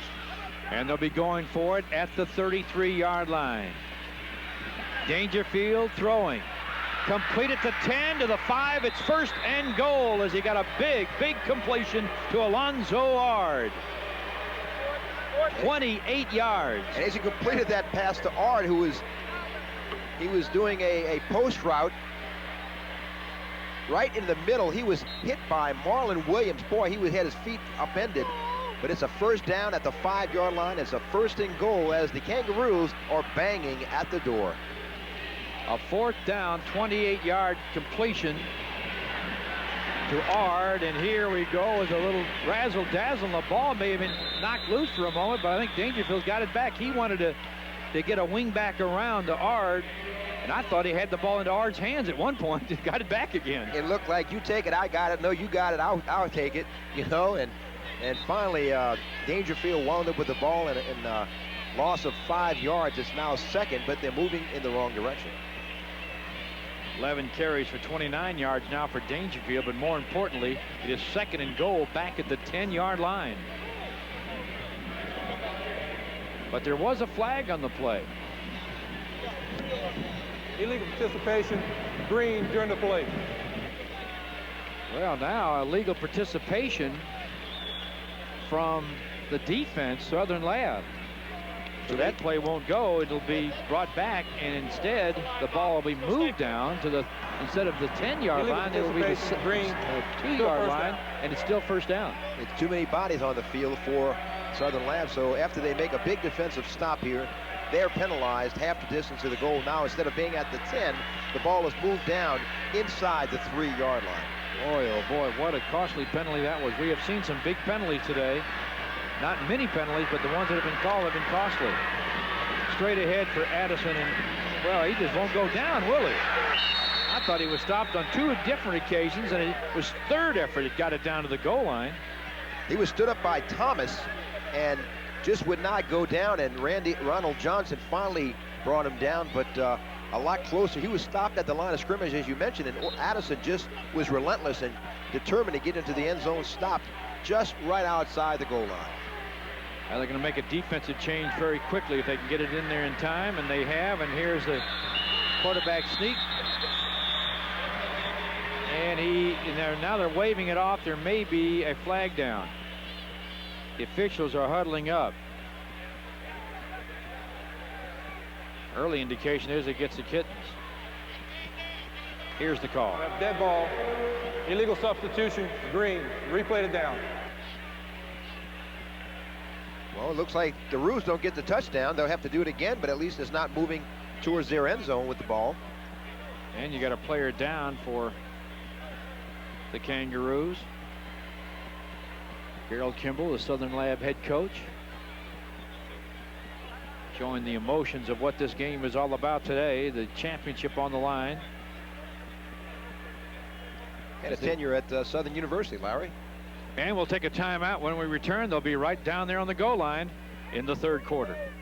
It looks like it will, they'll get an opportunity to redo it again. I'll tell you what, they have put the touchdown up on the board, and it's still up there, so I'm not sure. They said they're going to replay it. The ball is at the goal line, but the scoreboard reads 19-19. Well, I wouldn't be too happy about that if I was Coach Carrere, because you know, nothing's a sure thing. The ball is down there, and you're looking at a great opportunity here, but boy, I tell you what, fumbles occur. The injured player was Johnny Poole, number 79, the freshman. He is walking off, and he seems to be all right, but he'll have to come out for at least one play. And yes, he's a little confused, and we are too. David Courier wondering why that wasn't a touchdown. The board says 19-19. They're going to have to eliminate that off the board, or at least it's a premonition of what's about to come. But right now, you're looking at a second down and the ball a foot off the goal line. Defense is really stacked in, looking at Dangerfield, the quarterback, who will try to go off the left guard, and he'll go in standing up. Then flags go down. This is not an easy thing to do, as Southern Land players saying it's going against Kangaroos, and it may be. They brought in John Armstrong to be the backup guard on that side, number 66. Dead ball, false start. A false start, and it'll be called back again. Well, this is the toughest touchdown that Kentwood's had to try to score all year. As in the meantime, the clock is ticking down. We're inside of a minute in the third quarter here in the single A finals. Game moving on pretty briskly here. They have scored this touchdown twice already, and now they're trying for the third time. Second down goal from the 5-yard line after the penalty. Dangerfield will just keep it on a straight run to the left side. He's down, and this time he will take it in for the touchdown.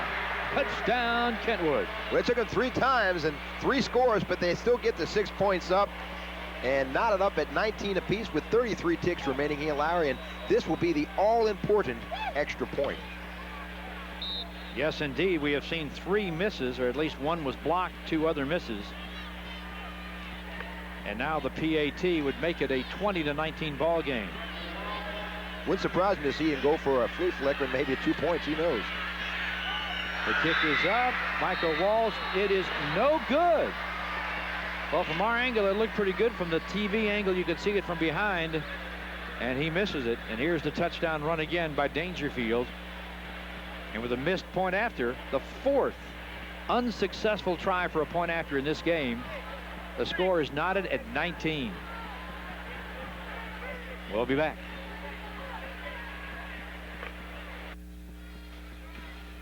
Here's a look at that touchdown run once again from ground level. This is what a safety might look at and see. Scary sight, isn't it, Larry? I tell you, he squares his shoulders and really knows what to do with the ball when he gets down near the end zone. He's got a nose for the zone, doesn't he? Well, they're going to line it up here at the 25-yard line on the kickoff. The Southern Lab Kittens will have it 1st and 10 from their own 25-yard line. A couple of players are down slow to get up here. Each team has been able to score when they have the football. The difference has been the defenses just haven't been able to stop either team. And then on the other hand, the point after the kicking game has been a major disappointment for both coaches. Well, you had 3 players down. Tim Cooper has gotten to his feet for the Kangaroos, and now you got a couple of players down for Kentwood, and no one's moving, or 1 player is not moving. 23 seconds remain in this third quarter in a game that's tied at 19. Every time one team scores, the other team has been able to come back out and score. But on the other hand, the point afters have either been missed or blocked. We've seen 4 of those that have not gone good. It was 7-0 and 7-7, then 13-7, and then 13-13, then 19-13, and now 19-19. And we'll be back after this timeout. Of them down, still on the field. Looks like cramps more than anything, and let's hope it's not anything more than that. Looks like Robert Carter and perhaps Eugene Thompson may be the injured players. That would be the two linebackers. Carter is 49. He's the one that's getting up right now. Thompson is 33 and looks like he'll be getting up a little slower, but yet he is getting up. They're limping off, but they are going off under their own power. And this artificial surface is just a little different, and I don't know if these guys have played on it very much. It reacts a little bit to your legs, you know, a little bouncy perhaps, and does funny things to your calf. So maybe these guys are feeling some cramps right now, and you know they're overtime, and they're working pretty hard right now. So hopefully you can expect these two guys to be back. This is the season-ending game, one way or the other. It'll be a 1st and 10 for Southern Lab at their own 25-yard line. Just 23 seconds remain in the third quarter. Aubrey Jones is the quarterback. He lines them up with I-backs and wideouts left and right, their standard offense. And the deep handoff goes to John Simon, tried to cut it back inside, and he was hit right away and knocked around. In fact, guess who hit him? Gerald Dangerfield. Well, the former quarterback is now in there as a defensive player. Well, he'll still be a quarterback when they get the ball back, but at 250 pounds, you're going to use him every way you can. Yeah, he was a middle linebacker his freshman year. He's employed in the 53 defense as the middle linebacker, and with the absence of Carter and Thompson, they put him in the game, and also a linebacker spot's been taken by Travis Wesby. So end of the third quarter here, Larry. That's the end of the third quarter with the score still tied at 19 in this 1A state championship playoff game. Back to the Louisiana Superdome, the Gatorade Superdome Classic, the state championship game in 1A. 19-19, Kentwood and Southern Lab were down to the last 12 minutes if it doesn't go overtime in this 1996 season for these two teams. High backs, wide out to left and right. Four-man front being shown, and here's a quick pitch to Simon. Got Keith Williams out front to block. Simon just tossed out of bounds on the sideline. And the defensive play being made by Kentwood, Corey Addison. Corey Addison, a running back with the Roos offense, returns the favor to Simon as he makes the tackle on his counterpart with Southern Lab. A good look at Addison right there. Addison is a pretty good athlete himself. Larry's a junior, plays some defensive end. He should be a guy that's been looked at really closely for the 1997 season. Boy, eye of the tiger, doesn't he? He does indeed, and that's the 14th carry now for 49 yards for Simon. Take another look at it. Fighting off the block by Addison and making the tackle. Kind of gliding style by Simon. Here's Aubrey Jones with a gliding style with a pass over the middle, and it is almost intercepted. Intended for Kennard Thomas. And Hookfin is, when it broke it up from his defensive backfield position, and I'll tell you what.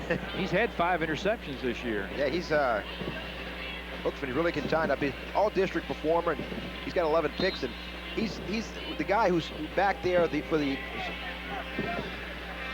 the center field position for the Roos.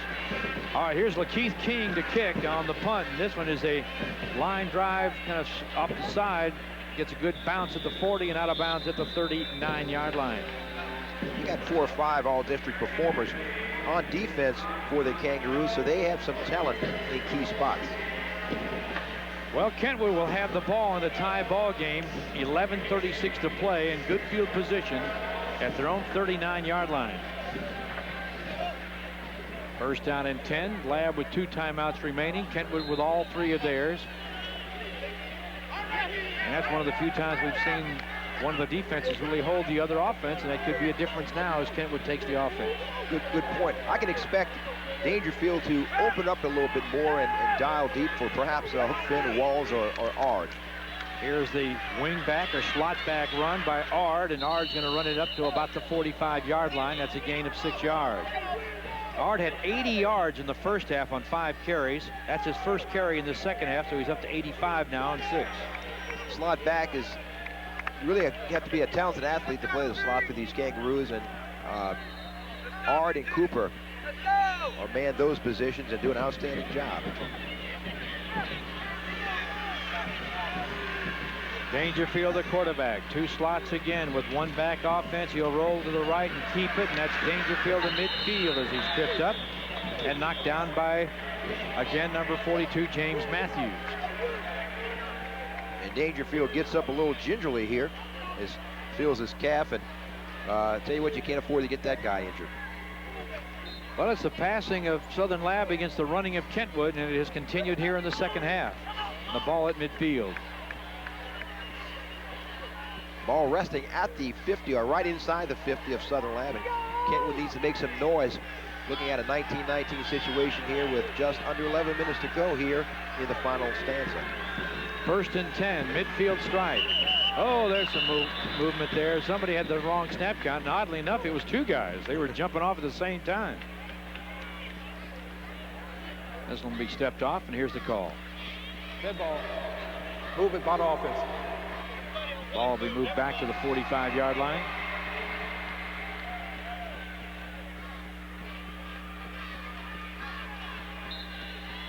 It'll be interesting to see where Gerald Dangerfield winds up as a collegiate player. He's being looked at by McNeese and Nicholls State, and it'll be interesting to see where he plays, what position he'll play in college.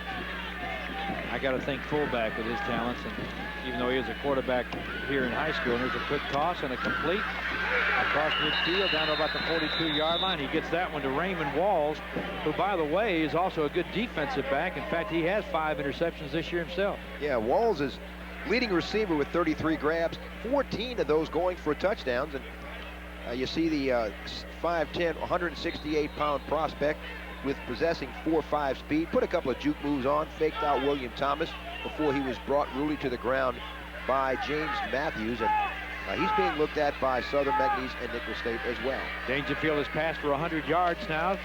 2nd down, 2 yards to go. And he may not have gotten that 1st down.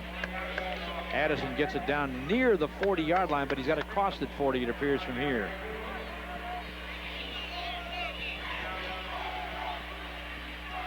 The gut check time real soon here for the Southern Lab defense and the Kentwood offense as the clock continues to move. And as long as Kentwood has the ball, they have an opportunity to win this game.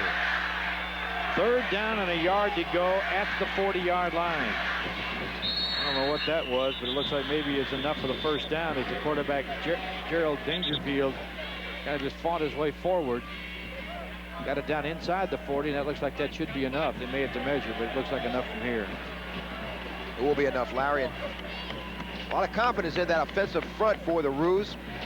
McCray, Wilson, Roberts, Poole, and Smith, where they're just moving back and trying to control the front 5 of Southern Lab and giving Dangerfield some opportunity to run. 1st and 10, ball at the 40-yard line. And here's Ard again on the wingback, and he's going to reverse his field and go the other way and get it down near the 30-yard line. That's close to another 1st down, about a 9-yard pickup for Ard. And he came back the other way, and Dangerfield became a blocker for momentarily. And you can see right here, hands it to Ard. Sees something, sees nothing there. The door closes on him. He's coming back this way, and Dangerfield becomes a blocker. He didn't know who to hit here, but Ard does scoot up the sideline for a nice pickup. 2nd and about 1 yard to go for a 1st. Each team has had a good drive in this half. A 68-yard drive for Lab earlier, 65-yard drive for Kentwood, and now this drive by the Roos, and just getting the pass away, goes incomplete. I think it was deflected, and he was just about to get ripped from behind. Dangerfield throws incomplete. He's passed for 100 yards in this game, and now on 11 attempts has completed 6. Most other quarterbacks of probably would have been affected by that rush, but the rusher just breezed by Dangerfield. You can see right here coming from the outside, and that's Dagray, just got a hand on him, and it infected him a little bit, but he didn't go down. 3rd down, a long yard to go, and yes, looks like fighting for that yardage and a 1st down. Down near the 23-yard line is the quarterback, Gerald Dangerfield. Looks like Dangerfield's just taking control here and taking charge in this football game. He's got some similarities to Ironhead Haywood, I would say, right? He does, indeed. I don't know if Ironhead can throw the ball as well as this guy, though. But it looks a lot like he, doesn't it? Yes. 1st and 10 at the 23-yard line. 7:47 clock is moving. 4th quarter action. Quick drop, quick toss, complete to Walls down to the 13-yard line. That's a quick, close to 10 yards. We'll see how it measures out. Walls running that slant, and that's a tough pass to defend against. Good timing route between Dangerfield and Walls, and they've connected on that quite a few times. A pair of seniors that have been through this on numerous occasions, and you can see right here, Dangerfield dropping back, hitting the slant, throws it right where it needs to be thrown right here, and Walls pulls it in good for nearly a first down. It's second and about a yard. You see Coach Kimmel sporting the Gilligan look there. 1 yard to go, and now it is Ard with the ball again, and he may not get anything here. In fact, he may have lost some yardage. Good penetration from Derek Kuhn, the nose tackle. Got some help from linebacker Delwyn Dagray, and they're going to push it back. He's going to lose a couple of yards, Ard will. Ard was closing in on a 100-yard day. Well, they've tried that play with some success, and I guess Southern Lab has spelled it out, and Coach Kimball and staff have now been equal to the challenge and stopped it. 3rd and now 2 situation. But 6.5 minutes and the clock continuing to run down in a 19-19 tie. The ball at the 14-yard line. Looks like he may be checking off here, Renee, at the line. And now there's a penalty flag drop. May have taken too much time in that checkoff. It appears that'd be the problem. It is. If it is, that's going to be more costly to them. It'll be a 5-yard march off. Dead ball procedure. Instead of 3rd and 2 from the 14, it looks like it'll be 3rd and 7 now from the 19. That changes the complexion of this series right here.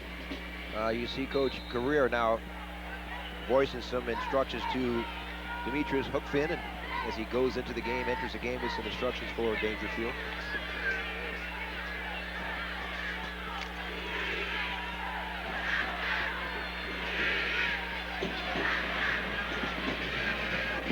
Here we go with a 3rd and 7.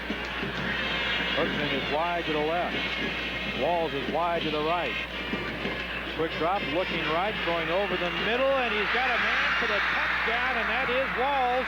And it is now a lead for the Kentwood Kangaroos. Dropping back and throwing it in for the score. He throws a post route to Walls, and Walls was right where he needed to be. And Dangerfield knew where he would be, put the ball right there. A perfect pass from Dangerfield. Cox and fires, and Walls takes it in as he beats Keith Williams on the post pattern, and now the much needed extra point. 25-19, point after is up, and this one looks like it is good, and it is. And that was a big point after. It is now a 26-19 lead for Kentwood.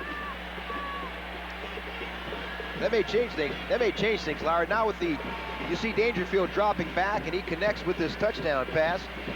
That's his 26th touchdown pass of the campaign, right with Walls' hands, and he falls into the end zone, scoring it. A nice little drive for Kentwood. And it makes it 26-19. I'm not sure if that was 25 yards or just where that ball was on that. There it is again. I think it was a 25-yarder. Yeah, it was about a 19-yard. He threw from the 19-yard line, I think. And the extra point was good. You know, now is a big decision time, because if Southern Lab is fortunate enough to score, you go for 1, and not had much success, so you need to go for 2 now for the win. Well, this ball was dropped for a moment. Thomas picks it up, and he's trying to dodge and dart his way around, but he's only around the 7 or 8 yard line at best. They may mark him all the way down at the 5. Well, I think they're going to give him forward progress at the 7-yard line. And Thomas is, again, we mentioned earlier, he's the one that has brought back 4 kickoffs for touchdowns, leads the state in kickoff returns, but didn't have much success. He just couldn't break contain, and the Kangaroo special teams, outstanding job containing the dangerous kickoff return specialist. But Tim Cooper was down there in a hurry. And now with 5:10 to play, the ball at the 7-yard line, down by 7, 26-19. It was a 20-16 game back in October. In that one, Kentwood had to come from behind. And in a sense, they came from behind when it was down 19-13. Actually, it was 13-13. Then they fell behind 19-13, and then they have come back from that. Two unanswered scores, and now Kentwood takes the lead with 4:53 remaining, and some discussion down on the field. Please reset the game clock. 5:35. Oh, they're going to reset the game clock. It says 4:53 up there, and they're going to make it 5:35.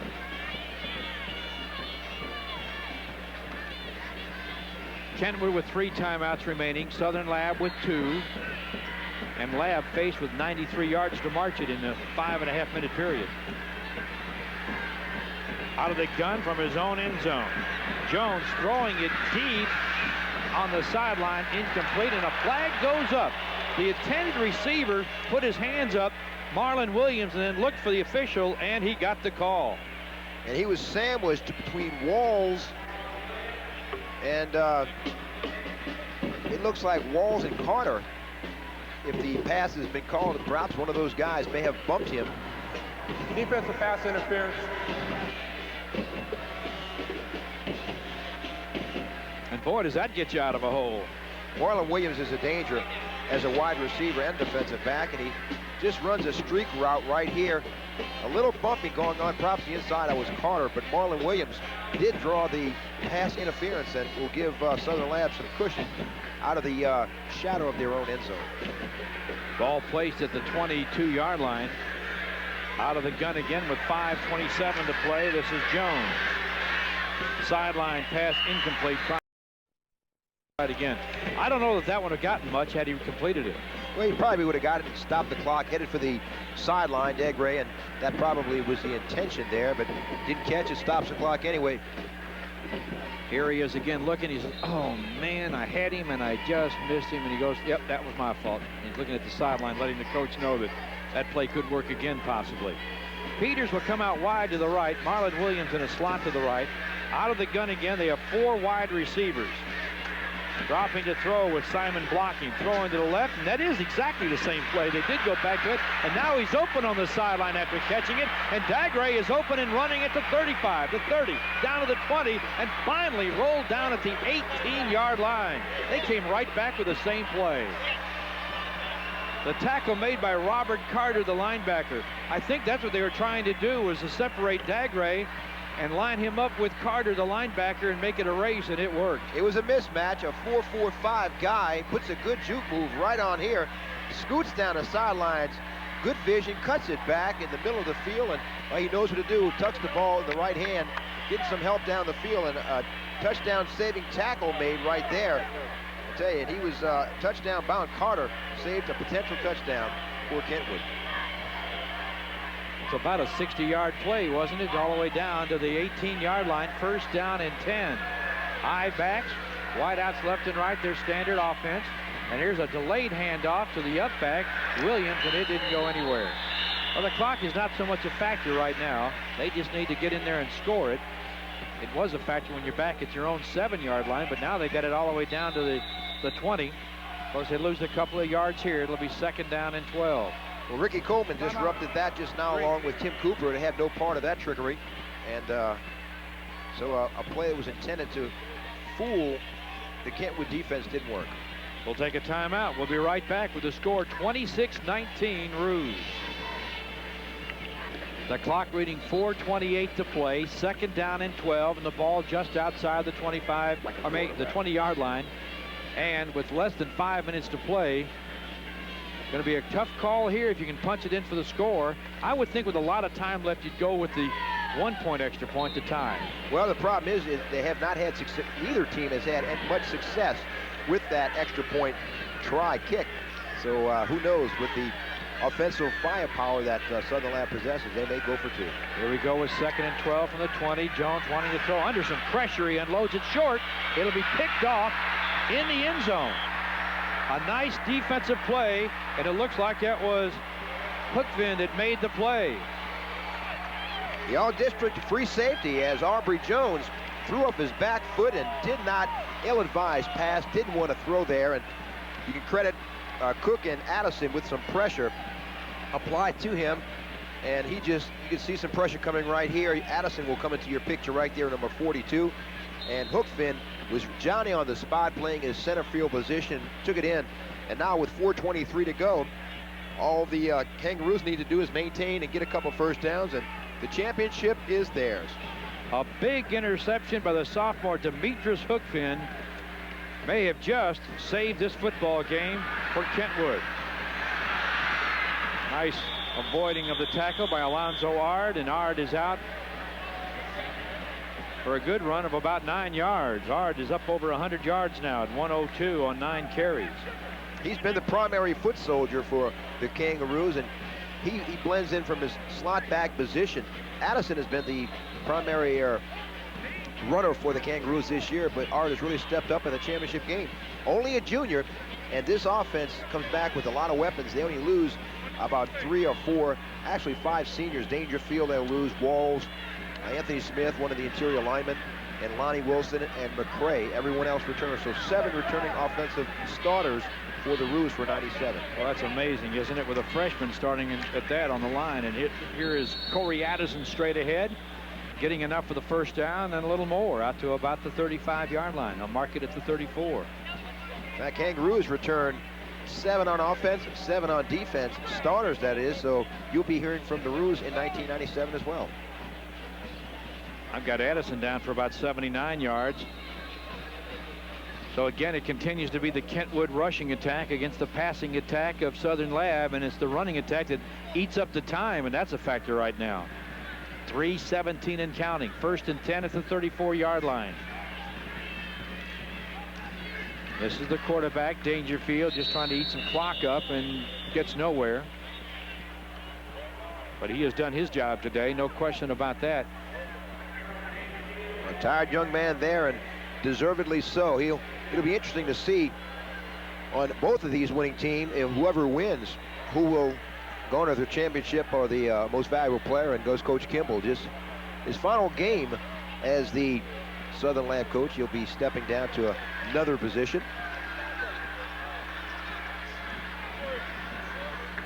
Wideouts are left and right with the wingbacks. The quarterback is Dangerfield, dropping to throw, and he'll throw it to the side. It's picked off at the 40, to the 30, to the 20, to the 10, and in for the touchdown. That man, number 22, John Simon, has been everywhere, and what an unbelievable play to come up at this time with 2:22 to go.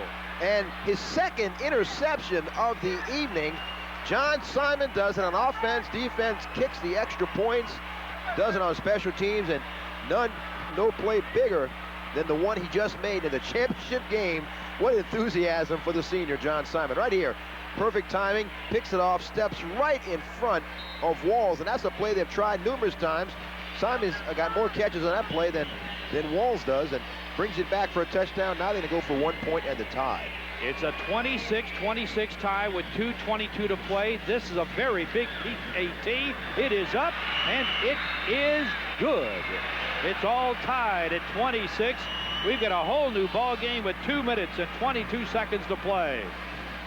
I don't know why they would throw the ball to the sideline like that when they're trying to eat the clock up on the ground. They've done so well at it. Well, regardless, now Simon ties it up, and 26-26, 2:22 to go, and Larry, a lot of fireworks here to go, because Kentwood's going to have to open it up, and you can bet that Dangerfield's going to probably air it out a little bit, maybe some more under stuff, maybe some more center, maybe center of the field, keep away from that sideline stuff.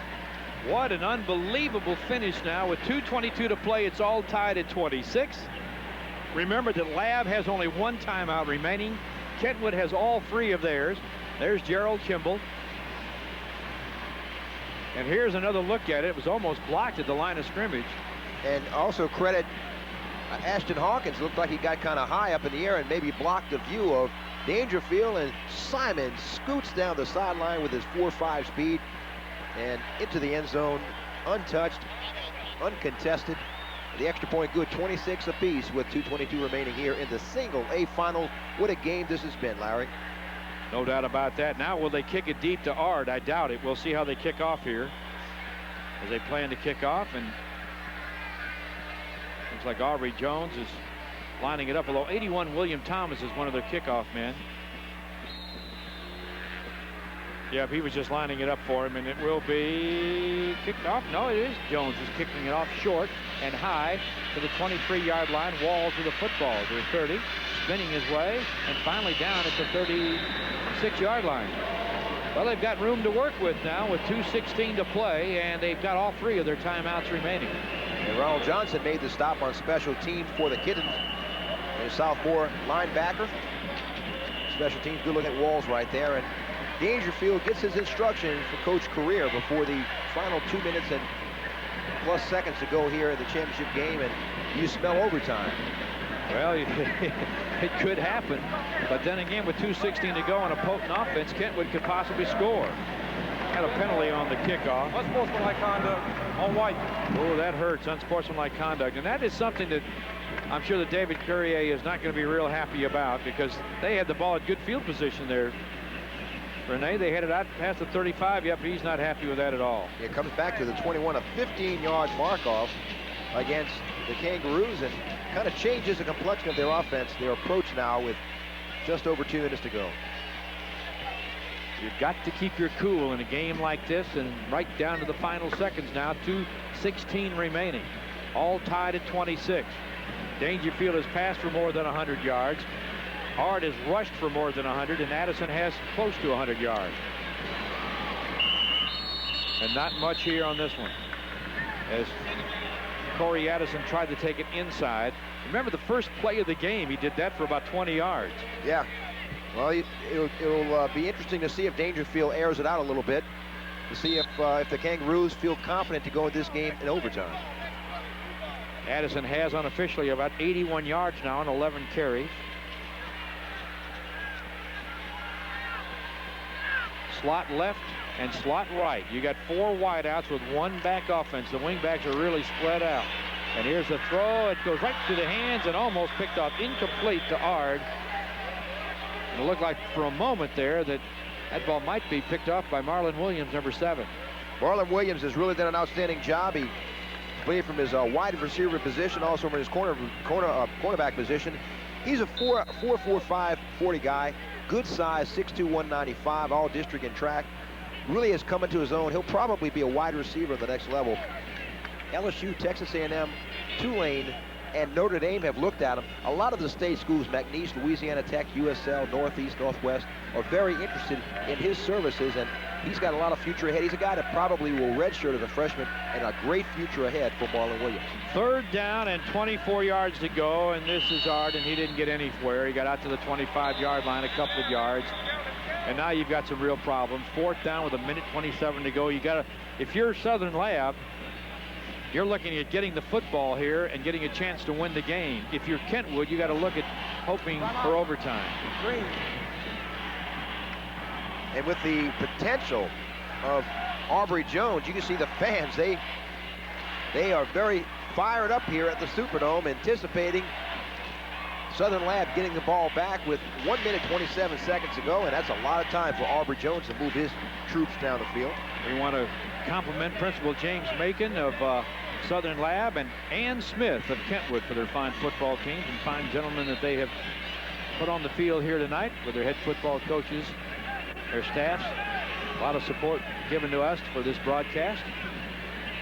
And now standing back at about the 35-yard line is John Simon for this punt. Walls has averaged about 40 yards a kick during the year. Out to the 50, to the 45, to the 40, down to the 37-yard line with 1:16 to go and no timeouts remaining. This is going to go right down to the wire. And it'll be fun if it goes overtime. It's fun anyway. What a ball game. I tell you what, these two are district rivals. One's the champion, one's the runner-up, one's undefeated, the other one with the only loss to their opponent right here on the field. This is, well, we thought it would be this kind of game, and it has been. And Simon's feeling some cramps there, perhaps the emotions of it all, and just the work this guy has done it all thus far. 1st down, the ball officially at the 38-yard line, and Jones will throw on 1st down, and he's got a receiver at the 31, and it is complete as he got it to the tight end, Delwyn Dagray, who's over 100 yards in receptions today. What a prospect this guy Aubrey Jones is going to be, and I can suspect Simon probably will be coming back. In fact, he is coming back into the game. You want your best players. Good drop back. Aubrey Jones winds up and fires and hits his tight end in stride. A good 6-yard pickup. Make that an 8-yard pickup for the Kittens. After beating Basile 49-6, Coach Steve Duplessis, the coach for Basile, said Lab is not a normal Class A football team. I'd have to say that both these teams are not normal Class A football teams. I'd have to agree. Looks like the timeout was taken by Kentwood. There will be 2 remaining for Kentwood. They wanted to make sure their defense is on the same page here. For the second, they say 2 on the scoreboard, and it's a long 2. It looks more like 4. 58 seconds remain. I mean, if you're Lab, you just got to go for it all right here. Or I don't know about the field goal try. It's maybe a little too long for that for a high school kid. You got to just try to get it down there and score with 58 seconds to go. Aubrey Jones is going to go to his strength, and of course he's going to test that field. Those wide receivers can really stretch this field out. They're going with a 3-man rush defensively. Well, actually 4. And here's a little shovel pass, and this will get it down to about the 25-yard line. Remember, no timeouts remaining. They'll stop the clock to bring the chains up, but Simon got ripped pretty good on that one. What a collision that was between Simon and Byron Cook. Simon gets up, and Cook has not gotten up as of yet, and Cook, a senior, 5'7", 210, plays that nose tackle position. You can see Simon cutting it back right here. Watch the collision. Wow, helmets, 2 helmets colliding. Simon goes down. It doesn't look good initially, but Simon has gotten up, and Byron Cook is not. Wow. Here's the hit again. That's a violent crash there. And the ball will be at the 25-yard line with less than a minute to play, 50 seconds. Remember, Kentwood is undefeated. Remember that Lab has 1 loss. That was 20-16 to Kentwood. They call this game the rematch. Kind of like 2 heavyweight title fighters. One gets 1 knockout, and then the other guy wants the rematch, and he's got it, and you're into the 12th round now. The first one that blinks loses, Larry, and thus far, Southern Lab is they're aimed and ready to fire here, and Kentwood is ready to take their best shot. Their defense on the field, and Coach Career, with his confidence in his defense, we mentioned 7 shutouts for the Kangaroos this season, and they've only allowed their opponents 5 points per outing. This is quite a football game, no doubt about that one. District rivals going head-to-head here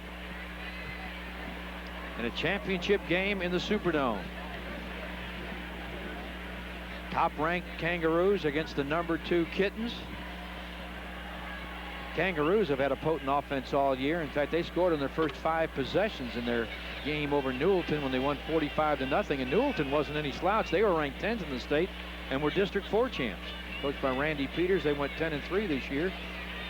But Kentwood knows what it's like to go up against tough opponents, but the toughest opponent may be right in their own district.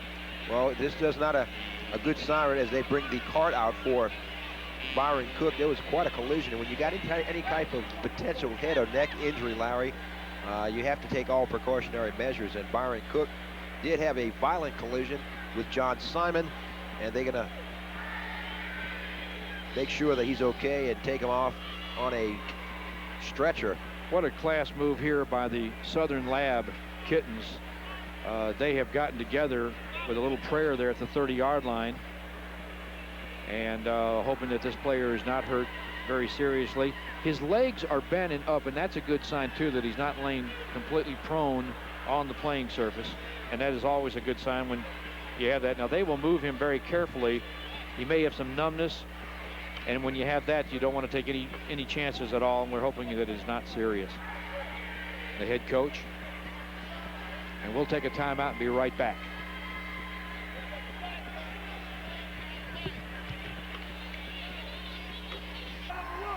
Welcome back, everyone. This is Brian Cook being wheeled off. Now, just a moment ago, he had his hand raised and a number 1, signifying that he seems to be all right, and he's going to be fine. Let's hope that that is true. He was moving, and that's a good sign. But anytime you have numbness or no feeling, they're going to take that precaution, and I think that's the right thing to do. Yes. We are now at 48 seconds and counting. The clock is moving.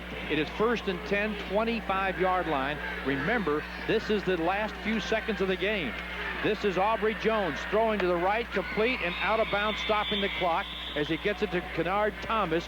36 seconds remain, and the ball now down inside the 20 at the 19-yard line. It's all tied at 26. And it'll be interesting to see how the Roos defense will be affected by their fallen warrior, Cook, and how they'll react if they'll bounce back and on his behalf and try to win this game, wrap up the single A state final with just 36 ticks to go, Larry.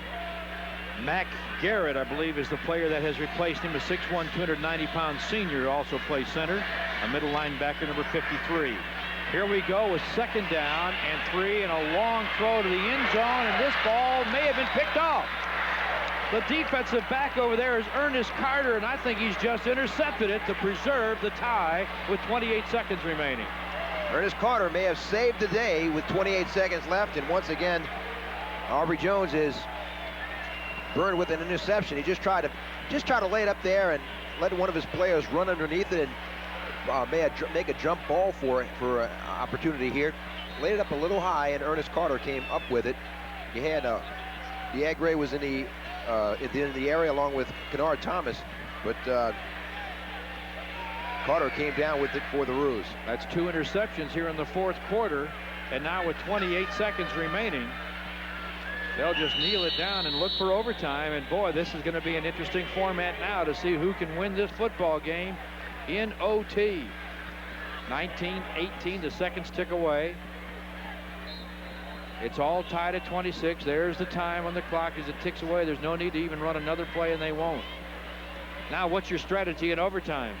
Just score and hold your defensive unit on there, right? And I would rather be the team with the ball last, of course. So at the end of regulation, this game is tied at 26 for the state championship in the 1A division in Louisiana. You know, I've had the opportunity to broadcast the state championship games in Alabama, Georgia, in Louisiana years ago on radio, and now here with this televised version, and it is always exciting, and I don't know that I've ever had one get down as a nail biter like this one has been. Yes, it's a good one, Larry, and obviously 2 evenly matched teams. So these were the 2 teams that needed to be here for the single A finals. And they have done that. Now they'll get their strategies together for the overtime. The officials will go over what their duties and assignments are, and they've done a fine job here today. And we're certainly hoping that the injured performer will be all right. And that's Brian Cook, a senior, 5'7", 210-pounder, number 43, who made a big hit, but hopefully we just got a stinger, as Renee mentioned. And what happens there is you lose some feeling and you get some numbness, and anytime you do that, you've got to really take the extra precaution that it isn't worse than it might be. Kentwood 26, Southern Lab 26. Division rivals, Kentwood undefeated at 14-0, Lab with 1 loss at 12-1, and 1 loss back in mid-October, 20-16 to Kentwood. The bands, the cheerleaders, the excitement of high school football. The fans enjoy it. Yep, you're on television. On the Superdome Diamond Vision here in the Dome. Excitement in the air. I have to tell you, I called home to Birmingham, Alabama, where I went to high school. I was going to try to surprise one of my old high school teammates who played in what we called the clinic game, which was a championship game on Thanksgiving Day in Legion Field in Birmingham. There was a big trophy that was put away in a closet, and it was gathering dust and rust. And I was there in April, and they showed it to me when I showed my kids my high school. And they said, we don't know what's going to happen to all these trophies back here. So I called this week, because of these high school games, started reminding me of all that, to see if I could get that trophy as a special Christmas gift for the guy that had played and was a star in that game. And they told me, Larry, we've decided now that we're going to make a Hall of Fame and have a high school Hall of Fame, which we've never had at that school, and we're going to put it in that. And I said, well, that's good. I'm glad it's going to not be thrown away or just gathering dust or rust. That's a lot of blood, sweat, and tears going to those trophies, as you well know. No doubt about that. And there's the fans having fun as the Diamond Vision camera pans around. It's a lot of stars of these people see themselves on the wide screen for the first time. Well, it's a big thrill to play in the Dome and to see your team play in the Dome. And I think also the fact is that many of these high school seniors are playing their last football game ever. Right. They won't go on to college. They won't go on to pros. And this is it. And what an exciting finish to be in the Superdome. You know, this is, although it's always exciting, Larry, it's always a sad time knowing that many of these guys have played since they were 5 and 6 and 7 years old and played football. And unlike other sports, basketball, baseball, volleyball, golf, and such, football is one of those sports that, unless you play at the next level, not a lot of guys get an opportunity. So, you know, for many guys, this will be the last time in many, many years since their youth that they'll ever put on a football uniform, and it's kind of a sad day. We'll be back with the overtime right after this timeout.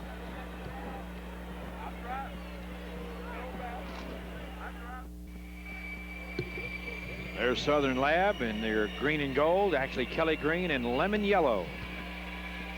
A lot like the Green Bay Packers. They're going to go out now and toss. If you win the toss here, do you want the ball or do you want to give it up? I want it last. I want it last too. I'd say I'd go to defense if I win the toss. Here's the toss of the coin. You see Gerald Dangerfield out there. Aubrey Jones, Keith Williams.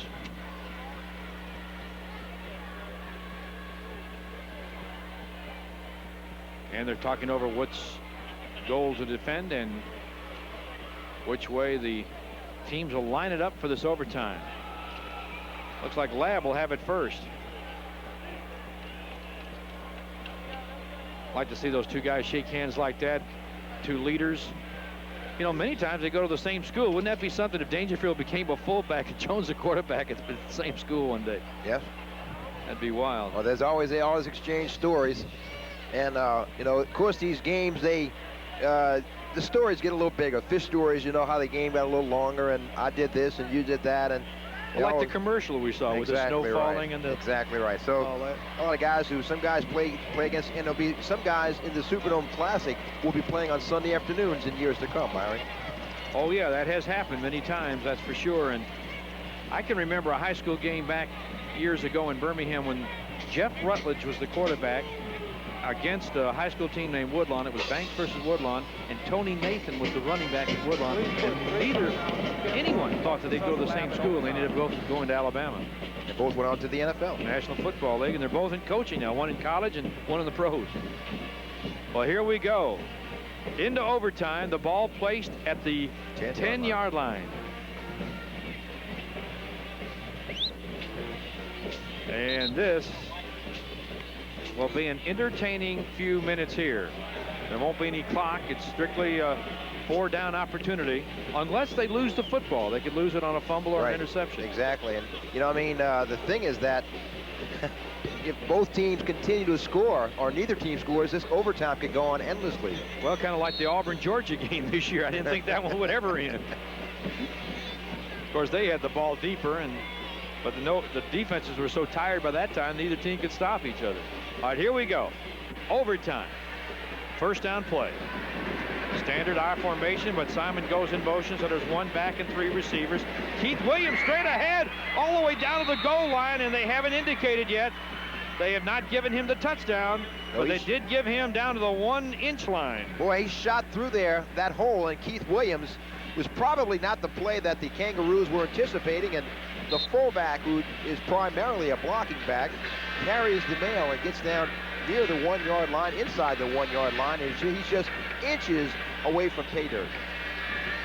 Now they'll go with the I backs again. Remember, Simon is the I in the I back. Keith Williams, the guy that ran it down to the inch line here, and this is the quarterback. And touchdown. Aubrey Jones on the 2nd down of overtime has scored, and that gives Lab the lead.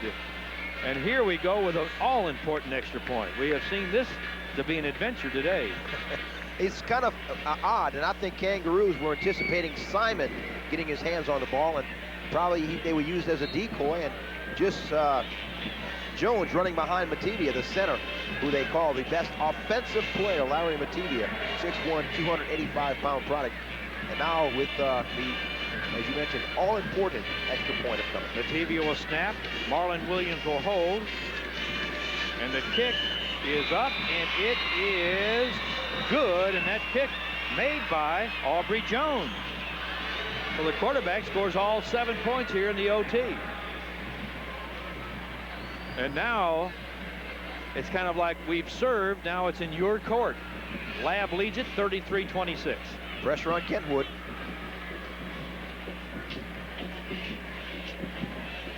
And Kentwood will have to respond with quarterback Gerald Dangerfield and that run and shoot offense.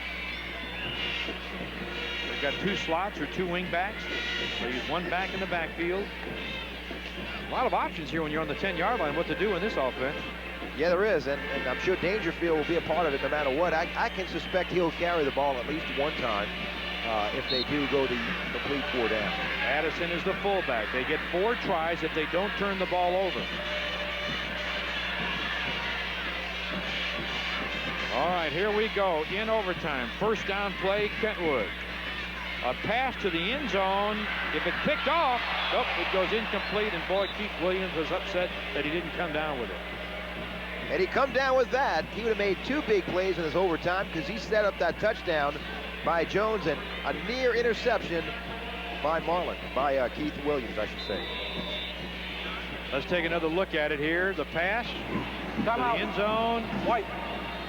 And off the fingertip. And Dangerfield just aired it out, threw it kind of high, and was anticipating that Walls would run underneath it. Kind of a jump ball type of situation, and Walls with his athleticism. But just a little too long, and Walls cut his route short, and Williams was the closest receiver to that ball. If we get any word on the injured player, Larry, of course, we'll pass it on to the listening audience. All right, the ball at the 10. It'll be a 2nd down situation now. Remember, if they turn the ball over, it is over. If they score, then they have the option of 1 or 2. 2nd down as the Kitten defense is armed and ready for anything that Kangaroos going to throw at him. Dangerfield, you know, he's got a few weapons. Addison, Hookfin, Walls, Ard, Cooper. I guess you can suspect that Ard is going to come into this mix either as a ball carrier or as a decoy at the very least. They put Matevia in there in the middle defensively now as well. The defensive Kittens have. And here we go. 2nd down in overtime. 33-26 to score. Maybe a little mix-up here. They're checking with the official, and the official will give us the word. Timeout, Green. Timeout was taken by Southern Lab. That's probably they saw something they weren't prepared for or weren't sure about, and wanted to be sure they have the right personnel in there in this situation. Well, this is a situation that you don't want to make a mistake or a miscue or anticipate anything. You got 3 timeouts, you use them. Well, the quarterback is Dangerfield, and we talked to the coach before the game about this guy being a 1A quarterback at 250 pounds. Well, I guess at the Class A level, I don't know any level he can play quarterback for, as I'm concerned. At 5A, 4A, he's a good quarterback, but he does look a little different. He looks like a lineman at quarterback, and he gets a lot of attention in that aspect. But the reason he's at quarterback because he does the job. He throws the ball well. And if he was we were a running team, I'd put him at fullback. And that's what makes this offense so dangerous. You've got 4 guys that can run the ball or catch the ball, and then you can add a 5th when you have your quarterback who can run or throw the ball. And he's got the body build of a Ironhead Haywood, and he's got the arm of a pretty fair to middle quarterback. Here we go in 2nd down, overtime. And the quarterback is Dangerfield, stands tall, throws over the middle, and it's almost picked off and incomplete by number 44, and that would be Dagray. And Dagray's had a big game offensively, and he's come up with some big plays like that one defensively. Well, Dangerfield has hit a couple of marks, and unfortunately for him, they've been in green jerseys. He nearly had an interception with Williams on 1st down, and 2nd, Dagray nearly had a pick for the Kittens, and now it's 3rd down and 10 yards to go, and the Roos have their back to the wall. They've only got 2 downs to do it to tie this game up, or at least be within 1 point of tying it up in overtime. Again going to the air, toss into the end zone. It's incomplete. A little overthrown for Hookfin, who made a diving effort in the end zone. He knew he had 1 chance to get it, and that would be to dive for it and drag those feet in, but he couldn't even get to it that way. And now it's down to 1 play one play in overtime. And if you get this touchdown, do you go for 2 points? Oh, I tell you, that's a tough call, isn't it? Come out. Real tough call. The toughest call is what play you call here, though. Well, now you're kind of limited. I thought a running play would come into the mixture here, but now it's a one-down situation. It's got to be a pass. And we'll be back with his final 4th down play in just a moment. Not many people sitting down in this stadium right now. 4th down in overtime, 33-26 Southern Lab with the lead. Kentwood with the ball and destiny in their hands. This is it, folks. The quarterback is Dangerfield. Dropping back under heavy pressure from Dagray. Unloads it in the middle and is caught by Hookfin.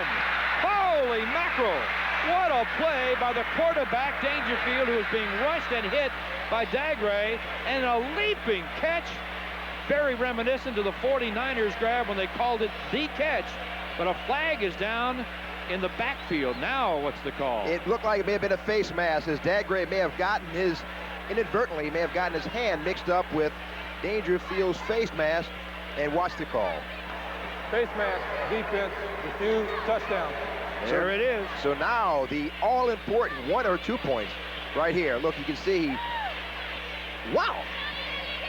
Kind of ripped his head, but because of his stature, he's strong enough to stay in the pocket, and Hookfin just out-jumps some excellent athletes here. I want to tell you what a fine job the holder came up with on that. I want to tell you right now, Walls, and it's all tied with a PAT at 33. We go back to overtime again with the ball at the 10-yard line. I had the opportunity to broadcast the state championship game when it was down in South Lafourche with Bobby Hebert throwing a 4th down last play desperation touchdown pass against Bonneville. Tommy Wilcox. Tommy Wilcox was the quarterback for Bonneville in that game, and they won the ball game. But this one here, when you go to overtime and you've got one play and this is it, and you come through with a play like that, that Hookfin catch was remarkable. That play will be remembered regardless of what happens in the Kentwood area for quite some time. And good look right there at Matavia, number 50, the center and leader of this offense. And Coach Kimball has done an outstanding job with these Kittens for the 1996 season. I hope we got extended play on this tape because it's going to take a while to get this one finished. 33-33, all tied in OT. Let's take a look at the touchdown again. Watch the rush from the outside. And he just came on the corner, grabbed, just got a hold of him, just wanted to grab his arm, but it didn't daunt, he was undaunted, and Hookfin comes down with it, Larry, and boy, I tell you what, he was in the midst of 3 green jerseys. Was not an easy catch to make, came down with it, and the all-important extra point ties it up. And another overtime. We're going to overtime here for the second instant. Well, Hookfin, 5'10", 155-pounder, just a sophomore with 11 interceptions, and of course the touchdown grab, his 5th, but he had 5 touchdown grabs coming in. That one will be long remembered. I don't know that he'll ever have one as big as that the rest of his high school career. Well, he's no stranger to the end zone. He returned 4 punts, 4 touchdowns this year, so what an athlete, Demetrius Hookfin. Now this is Ard running the football down to the 5-yard line, and that's the first running play that they've tried in overtime. And this is the second overtime. And now Kentwood will have the ball, and it looks like Ard may be injured. May have sprained something there or twisted something as he went down. Boy, oh boy, what a ball game. Starting to take its toll on his players. Second overtime, and Kentwood will have first possession, and Southern Lab will have second possession here on the second possession. Hopefully he's not hurt seriously, but looks like a cramp the way they're trying to stretch his calf muscle out.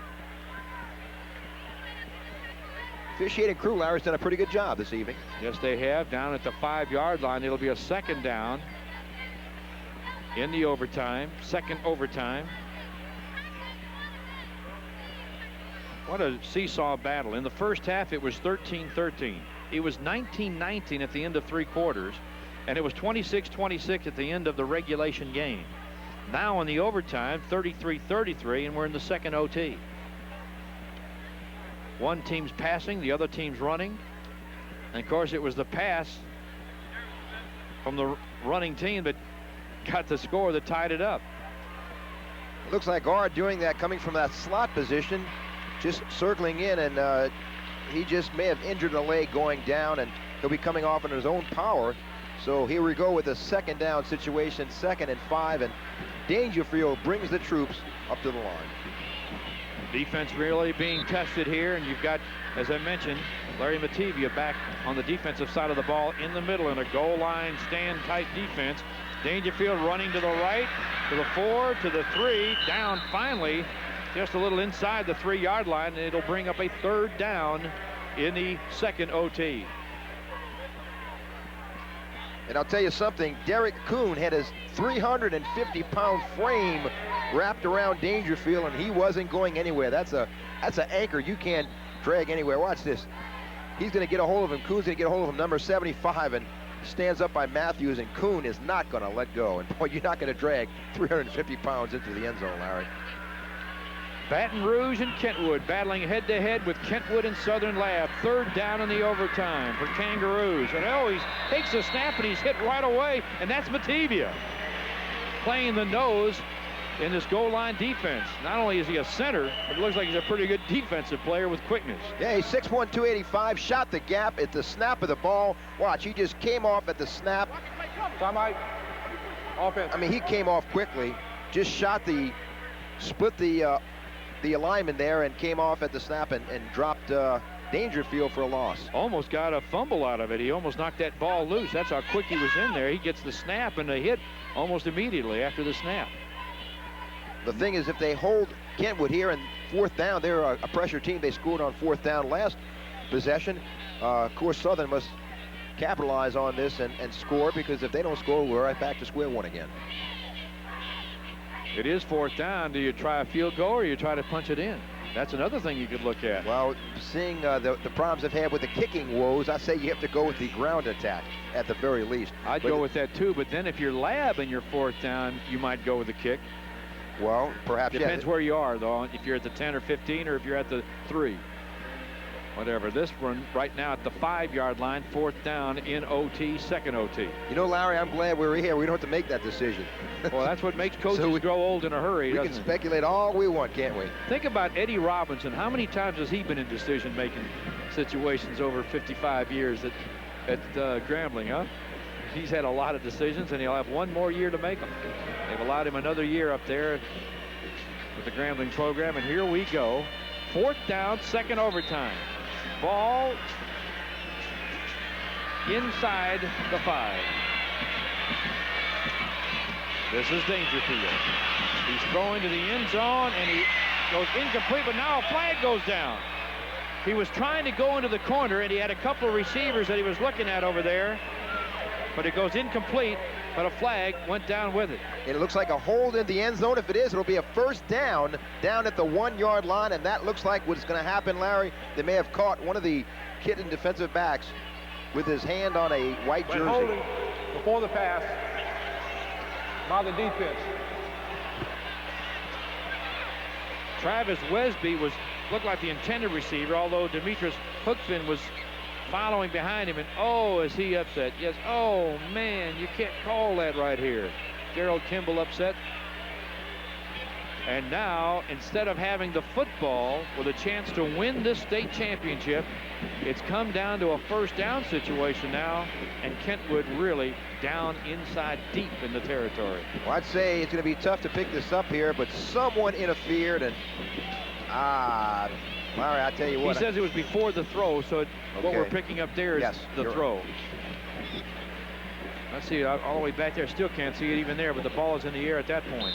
Perhaps there may have been some interference on Hookfin. We'll never know that with the camera angle we had. You could see the whole field, so play goes over.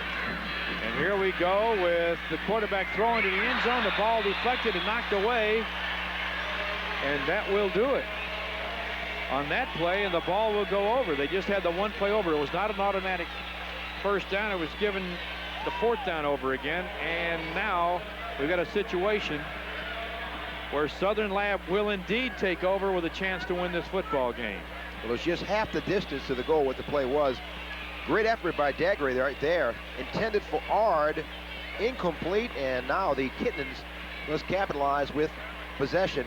And they are just where you want to be with the last possession, and score and you go home. All you got to do is put something on the board. There's no pressure here. The good thing about it is when Kentwood had the ball in the second possession, they had to score to be in the game. Southern Lab, if they score, they win. If they don't, they have another opportunity regardless. That's right. They'll have a third overtime opportunity. But even in this, the pressure is that you've got to score to win, and that's what they want to do, and they can put it away right here. They dodged a major howitzer blast, not just a bullet, but a cannon blast on that penalty and getting a fourth down. They actually held them for 5 downs in that 10-yard period. Here we go with 33-33 the score. Gerald Kimball getting his Southern Lab kittens all around. He wants them to growl and roar like a jaguar kitten now, not just a passive kitten. Because all he's got to do is get something on the board, a field goal, a touchdown, just get it across that goal line. You're 10 yards away from a state championship ring. And everyone is in their seat right now with tense anticipation as to what's going to happen. And of course, the crowd is silenced quite a bit since we began this game. But boy, I tell you, nice turnout from both teams. Kentwood is certainly going to miss Brian Cook, who's not in there because he was carted off. Hopefully he'll be all right. But they certainly could use his defensive abilities in the middle right now. And here we go. First down, second overtime. And a handoff. Williams, who gained 9 yards, remember, in the first overtime, only gets maybe a yard or 2 here. It worked the first time. Not for a repeat performance, and Kentwood was equal to the challenge and stuffed that play. It wasn't the same results. Ricky Coleman in there as a nose tackle, a backup that helped plug that hole. Give him some credit. He's filling in for a player who's been hurt. James McCray, number 54, also in there, and he made the play. So here we go with second down in the overtime. Ball at the 9. They're just hammering it straight at him. This is the passing offense that's gone to the run. Isn't it odd? In the overtime, the running team, Kentwood, went to the air. The passing team, Lab, has gone to the ground in the OT. And John Simon has not touched this ball, Larry, in overtime, and he's been the primary foot soldier for the Kittens. And I guess you can suspect that 22 has got to touch his hands on the ball before this is over. Well, I guess what they're thinking is they don't want to throw an interception here. But now, with 3rd and 5, you only got 2 downs. You've got to do something with it. Do you want to try to kick the field goal if you don't get it here? I think they're going to try to take it to the score right here on this 3rd down play. Nope, they're going to take it straight ahead with the quarterback. I think they're setting up the field goal try, and here comes the special team. Now who kicks it? I think they're going to put it in the hands of Aubrey Jones, who kicked the last PAT, the senior quarterback. Although John Simon has been their field goal and extra point man, I think Jones will be given the opportunity here because he kicked the PAT the last time, and he will. The holder here will be Marlon Williams. The snapper will be Larry Matevia, and they will go for the winning 3. Southern Lab going for the win. The snap, and there was a whistle right before the snap, and a flag went down. I think a defensive man may have moved a little too soon. I tell you what, pressure right here on Aubrey Jones, because he can win this game with his foot and send a lot of happy Southern Lab fans home today. Dead ball, approachment, defense. Really, all that does is add more pressure, I think, to the kicking unit than it does the defense. That's not a bad penalty right there to take, because what it does, it's in essence like taking another timeout to make you think about it more. Well, about 25 seconds now, we're going to know who won this game, or could. If this kick is good, it would mean a 36-33 win for Lab. Each team would finish the year with just 1 loss. But Lab would be the state champion. And a timeout has been called by Lab, oddly enough. No, it was by Kentwood, I'm sorry. Both schools need to be commended. This is what high school state championship games are hopefully going to be all the time. And it has been a 2 overtime game right now. 33-33. Williams to hold. Low snap, got it down, but whistles again, and a defensive movement again, possibly. Well, they're making him think about this a long time, aren't they? That snap was low, and Williams made a nice catch of it. But tell you what, I think that a lot of fans take all this for granted. The snapper's got to make a good snap. The holder's got to make a good hold, and then the kicker has to kick it. All the blame was always on the kicker, and it's really 3 parts before the kicker really gets the kick. And not to mention, the offensive line must do their duty to hold out. Yes. That's exactly right. There's a lot of elements that we all take for granted on a normal, just here's a snap, kick, boom. It makes it so the pros make it look so easy, and the college players make it look so easy. It is not an automatic easy thing to do. Far from it. There's the snap. The kick is up. It's straight. It is good. It's a 36-33 win for the Kittens of Southern Lab and Gerald Kimball, the state champions of Class 1A in double overtime. Tough call who would be the most valuable player, as Simon and Jones have had such a big hand in this game today, and I tell you, that's a tough call. But well, you got to go back to the interception by John Simon with 2:22 to play in regulation as one of the biggest plays of the game. Yeah, you're right, because had it not been for that, this game would have been over. A 40-yard interception for a score that tied it, sent it to overtime, and then Jones scored all 10 points in the OT. 36-33 the final in 2 overtimes, and the Class A 1996 state champion football team, none other than Baton Rouge's Southern Lab Jaguar Kittens. Their only loss, well, to that coach team right there, Kentwood. So I think they'll probably want a 3rd rematch, but it's all over today right here. Yeah, the rubber match just won't take place in 1996. They may maybe fill a stadium in 1997 with the with that game, but 1996 belongs to the Southern Lab Kittens.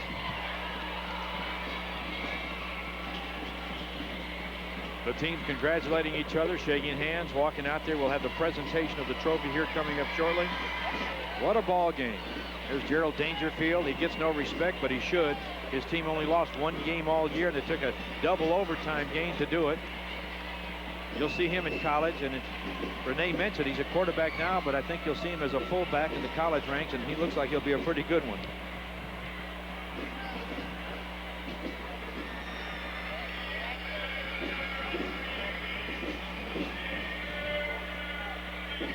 The presentation of the trophy being made down on the field. There's Gerald Kimball's reaction.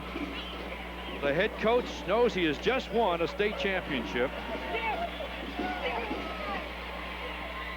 And boy, what a nerve-wracking game this was. I bet he aged 5 years today in this one ball game. Here's the presentation. Let's go down to the field for the official presentation of the Class 1A state championship trophy. State Farm Insurance and its Louisiana agents for sponsoring all state championship trophies and awards. Representing State Farm at midfield, State Farm agent Jack Prescott of Kentwood. State Farm agent Roger Navarra of Independence. State Farm agent Frank Alexander of La Paz. State Farm agent Mike Williams of Baton Rouge. Also in midfield, Miss Wanda Brooks, principal of Fair Park High School, member of the LHSA Executive Committee, and Mr. Mike Caldwell, principal of Wisner High School, also on the LHSA Executive Committee, and Mr. Jimmy Funderburk of Simpson High School of the LHSAA Executive Committee. The first award, the 1996 State Farm Runner-Up Trophy and individual awards presented by State Farm agent Jack Prescott and Miss Wanda Brooks, goes to Kentwood High School. Head coach David Correa, principal Ann Smith.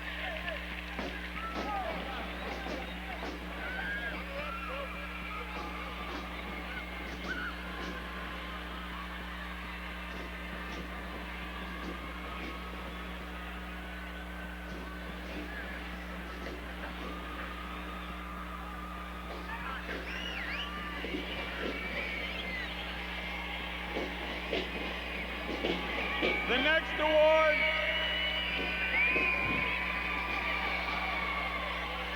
is the State Farm Class 1A Outstanding Player for Kentwood High School, as selected by the working media, presented by State Farm agent Roger Navarra of Independence, goes to number 4, Gerald Dangerfield.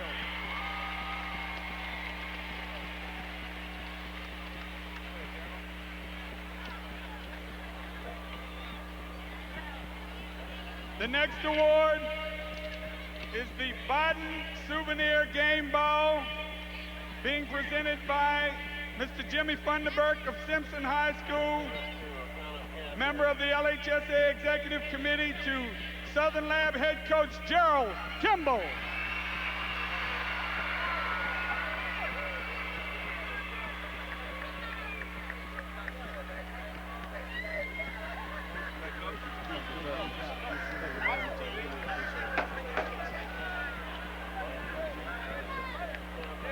The next award is the State Farm Outstanding Player for Southern Lab, as selected by the working media, being presented by State Farm agent Frank Alexander of LaPlace, goes to number 22, John Simon.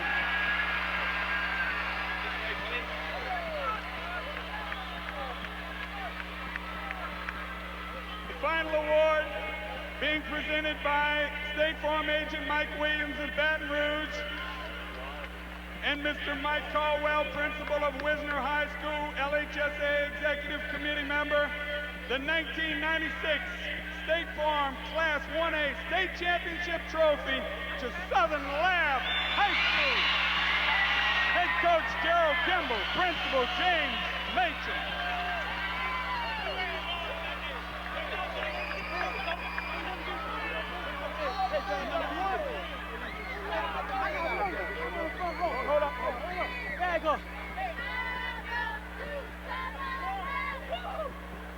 Louisiana High School Athletic Association once again thanks State Farm Insurance and its Louisiana agents for their support of high school athletics in Louisiana. Also thanks to Baden, the official game ball, and to Gatorade, title sponsor of the 1996 Gatorade Superdome Classic.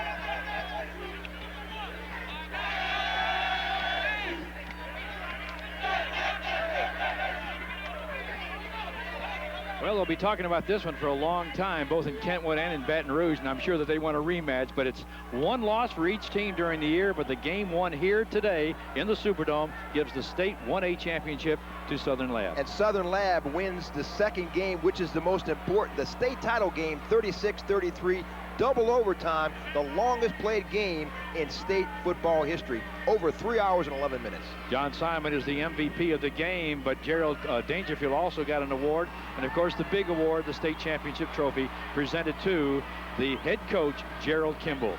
What an exciting finish, double overtime, and that's going to wrap it up. Our congratulations to the 1A state championship Southern Lab Kittens, 36-33 the final.